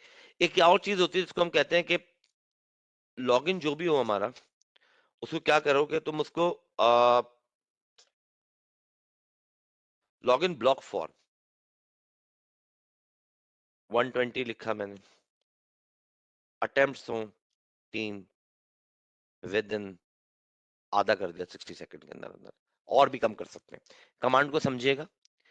जो बंदा लॉग इन हुआ हुआ है, अगर वो, यहां से पढ़िए इसको, अगर वो 3 अटेम्प्ट, यहां से पढ़ते हैं, जो बंदा लॉग इन हुआ हुआ है, अब यहां आ जाते हैं, अगर वो 3 अटेम्प्ट विद इन 16 सेकेंड गलत करता है, 3 अटेम्प्ट विद इन 60 सेकेंड गलत करता है, तो उसको ब्लॉक कर देना 120 सेकंड के लिए।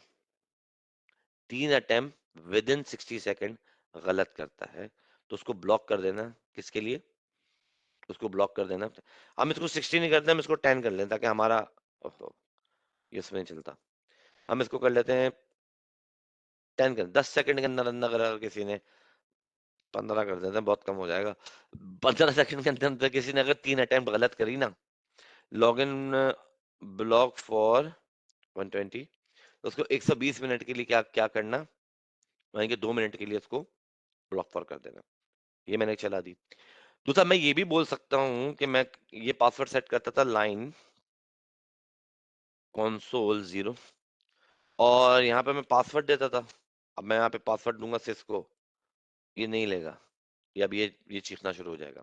मैं इसको दे सकता हूँ, चलो इसको मैंने दे लाइन कंसोल को, लाइन सिस्को 1 2 3, इसका भी सेम पासवर्ड दे दिया हमने। और लॉगिन मैंने कराया, और मैं इसको एक और कमांड दे दी एग्जिट टाइम आउट की। एग्जिट टाइम आउट फॉर इतने, ये क्या है, पहले दफा में इतने मिनट, मैं 1 मिनट कर देता हूँ, इतने मिनट और इतने सेकंड। ये क्या आता है सेकंड वाला, इतने सेकंड के लिए होगा, सही है? मैं यहाँ पे 0 कर देता हूँ।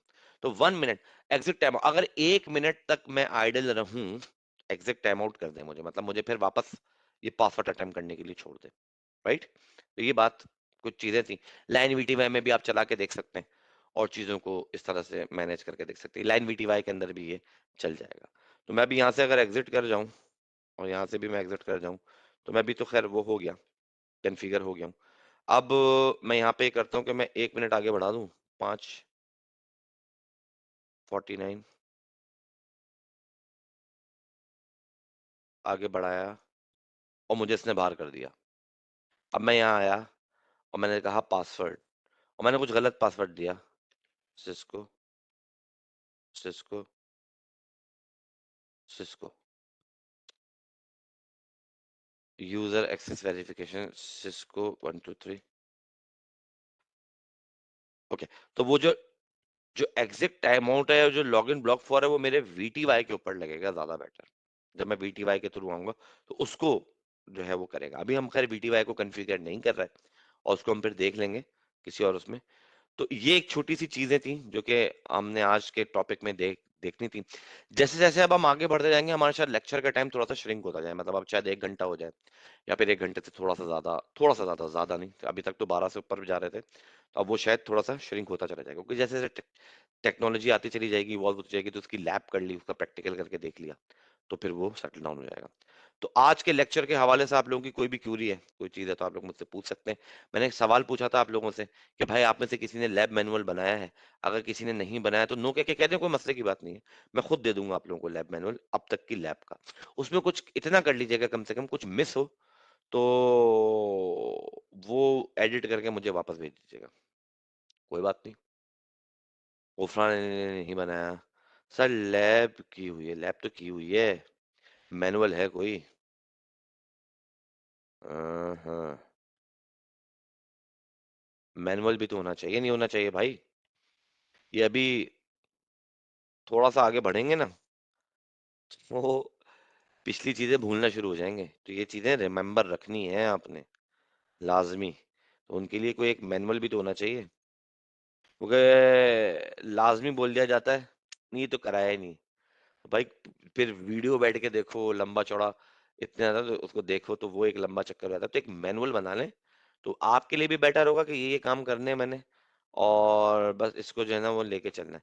मैं एक मिनट देख लूं, फिर मैं आप लोगों से बात करता हूँ। डेस्कटॉप पे आते थे? नहीं, यहाँ नहीं आते थे, वीयूई में जाते थे, वीयूई में, वीयूई, वीयूई नहीं है।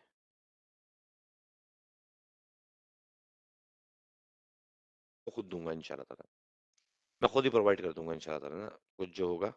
नहीं बनाया तो कोई इशू नहीं है। कोई बात नहीं।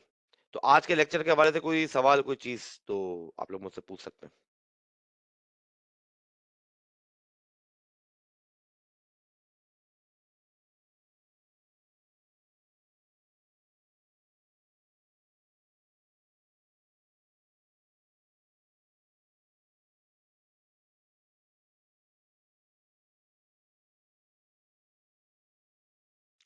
कुछ ऐसा बताएं कि जिससे डिस्टर्ब करें। फिर स्पैनिंग, स्पैनिंग होगा, स्पैमिंग लिख दिया आपने, स्पैनिंग ट्री भी काम ना करे स्विच पे। मतलब मैं कोई डिस्ट्रक्टिव चीज बताऊं आपको?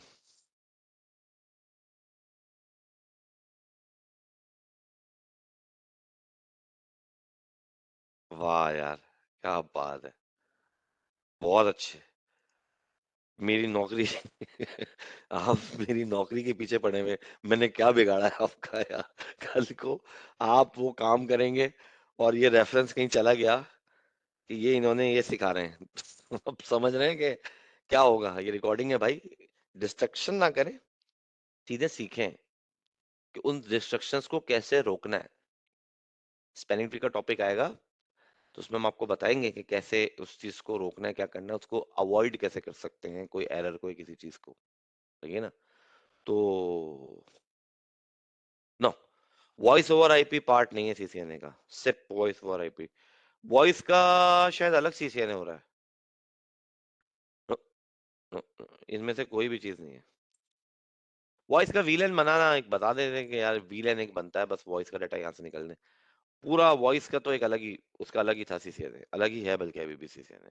सर्विस प्रोवाइडर में हो रहा है, डाटा सेंटर में हो रहा है, ये वर्जन 7 हो रहा है। सीसीएनए तो मेरे ख्याल में सिर्फ वर्जन 7 हो रहा है अब। सीसीएनए सिर्फ वर्जन 7 हो रहा है। एनपी में सब कुछ है, data centre, service provider, voice और routing and switch, enterprise routing switching का नाम अब इंटरप्राइज हो गया है। एनपी में सब कुछ हो रहा है। एनए में वो बहुत सारे कॉन्सेप्ट को एक कर देते हैं, उसके बाद फिर वो आपसे ऑटोमेशन वगैरह की भी कुछ चीजें आखिर में आएंगी, थोड़ी बहुत, तो वो देख लेंगे। वॉइस का नहीं होता। सही भाई, तो आज का लेक्चर हम यहीं पे एंड करते हैं। इंशाल्लाह ताला आप लोगों से पीर को मुलाकात होगी SRWE के साथ। सर सिर्फ सिस्को में वीक हूँ थोड़ा, बाकी अल्हम्दुलिल्लाह अच्छी बात है। सिस्को में कोई मसला नहीं है, इतना कोई बड़ी बात नहीं चीजें। देखिए एक बात मैं आपको बताऊं, एक बात याद रखिएगा, प्रैक्टिकल फील्ड के हवाले से अच्छी बात मैं आपको बता रहा हूँ, आपके कॉन्सेप्ट्स क्लियर होने चाहिए, ब्रांड स्पेसिफिक ना हो।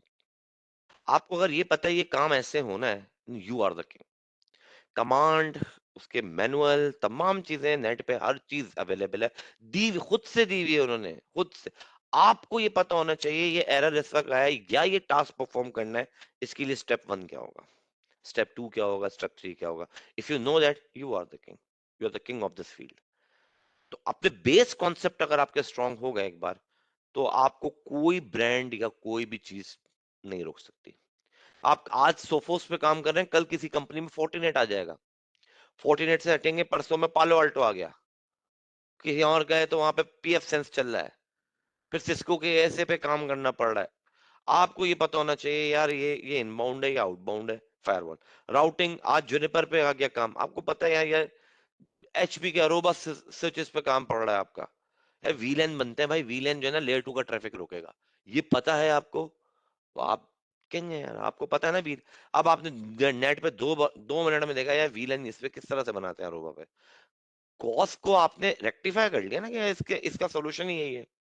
वीलैन बना के इंटर वीलैन राउटिंग करानी है, तो जुनिपर पे कैसे राउटिंग होती है इंटर वीलैन, 2 मिनट में आप देख लोगे। आपको पता था कि इंटर वीलैन राउटिंग होती है, तो ही ये बात करेगा। आपको यही नहीं पता कि ये क्या करेगा, तो मसला है।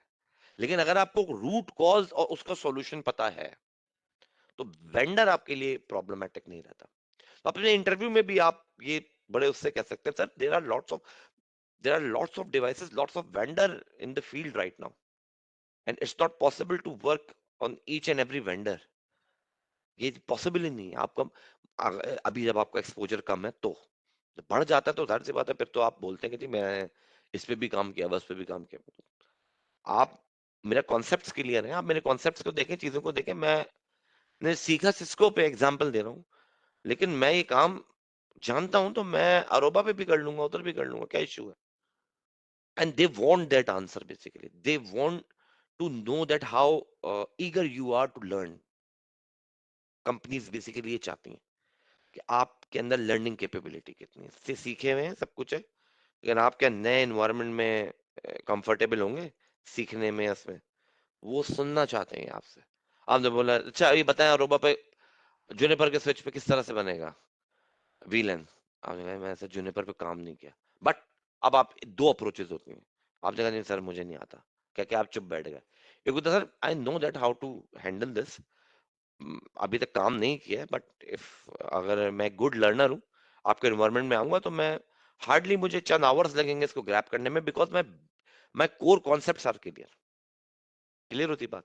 तो ये चीज जहन में रखें, ये मोटिवेशन रखें। जॉब आपकी है या अपना काम भी आपका है, एंटरप्रेन्योरशिप में भी आप हमेशा लीड करेंगे इंशाल्लाह ताला। तो और कोई सवाल हो फुली नहीं होगा इंशाल्लाह ताला आप लोगों का। अपना एग्जाम अच्छे से दीजिएगा और अच्छे से इसका जो है वो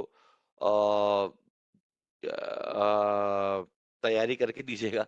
तैयारी गूगल से कर लीजिएगा, गूगल से चीटिंग मत कीजिएगा। मैं हमेशा कहता हूँ अपने आप को धोखा मत दीजिए। इंडस्ट्रियल एग्जाम में कोई गूगल नहीं होता, तो अपनी मेमोरी को टेस्ट कीजिए, अपनी मेमोरी की कैपेबिलिटी को बढ़ाइए। मेमोरी की कैपेबिलिटी को बढ़ाने के लिए चीजों को याद करके याद रखने की कोशिश कीजिए, टेस्ट कीजिए अपने आप को बार बार, अपने आप को बार बार टेस्ट कीजिए। कोई ना कोई एक फिगर होता है, सबको दिमाग देखें बराबर का मिला है, कोई नहीं, कोई बहुत इंटेलिजेंट है, आप सिर्फ अपने माइंड को ओपन कीजिए, बस फोकस कीजिए तो खुद ब खुद ओपन हो जाएगा। वक्त और मेहनत दरकार होती है हर काम में, आप करेंगे तो हो जाएगा। टेस्ट कीजिए अपने माइंड को, ये नहीं बस गूगल से कॉपी पेस्ट मार के ले आएंगे परसेंटेज, फायदा कुछ भी नहीं है। मैं भी देख लूंगा, ओके सही है फाइन यार बहुत अच्छी परसेंटेज लिया है, सिस्को ने भी देख लिया, सबने देख लिया, वेरी गुड है। अपने आप को धोखा मत दें, बस अपने आप को मत दें, अपने आप से बी फेयर रहें। वहां से याद कर लें, फिर आप दे लें, कोई दिक्कत नहीं है। डम्स में भी हम इसी तरह से करते हैं, जब इंडस्ट्रियल एग्जाम में होते हैं हम याद करते हैं 650 सवाल 600 सवाल, उतने दिमाग में रखना। तो भाई तैयारी तो करें। सीसीएनए लोग कहते हैं सबसे टफेस्ट सर्टिफिकेशन है। मेरे को आपको वो इंस्पायर नहीं कर रहा है, अपनी कोई तारीफ नहीं कर रहा, लेकिन मेहनत दरकार होती है। मेरे 1000 में से 1000 आए थे सीसीएनए में, जब मैंने सीसीएनए की पहली अटेम्प्ट दी थी। तो ये नहीं कि मैं कोई बहुत बड़ा जीनियस, नहीं, मेहनत दरकार थी, मेहनत की मैंने, जुनून, बस यार करना है। तो वो सवाल दिमाग में उतारे, ऑप्शंस के साथ उतारे, समझ के उतारे। ये नहीं कि 1 का बी है 2 का सी है, ऐसे मजा नहीं आएगा ना। फील्ड में कभी आप कामयाब हो सकते हैं। जब आप सवालात पढ़ते हैं तो और कॉन्सेप्ट्स आपके क्लियर होते हैं। अच्छा ये वहां ये पढ़ा था, ये देखो ये इस तरह से पूछ रहा है घुमा के, तो आपके लिए और बेनिफिशियल होगा, राइट। सर हर इंटरव्यू में यही बोल के जॉब। अच्छी बात है, अच्छी बात है, बहुत अच्छी बात है। ओके तो आज का लेक्चर यहीं पे एंड करते हैं। इंशाल्लाह ताला आप लोगों से पीर को मुलाकात होगी, और पीर को हम अपना नया मॉड्यूल स्टार्ट करेंगे, दैट इज एसआरडब्ल्यू। उससे पहले पहले आपकी क्लासेस खुल जाएंगी, आप लोग उसमें इनरोल्ड भी हो जाएंगे, राइट। तो अपना बहुत ख्याल रखिएगा। अस्सलाम वालेकुम वरहमतुल्लाहि वबरकातुहू। जज़ाकल्लाह।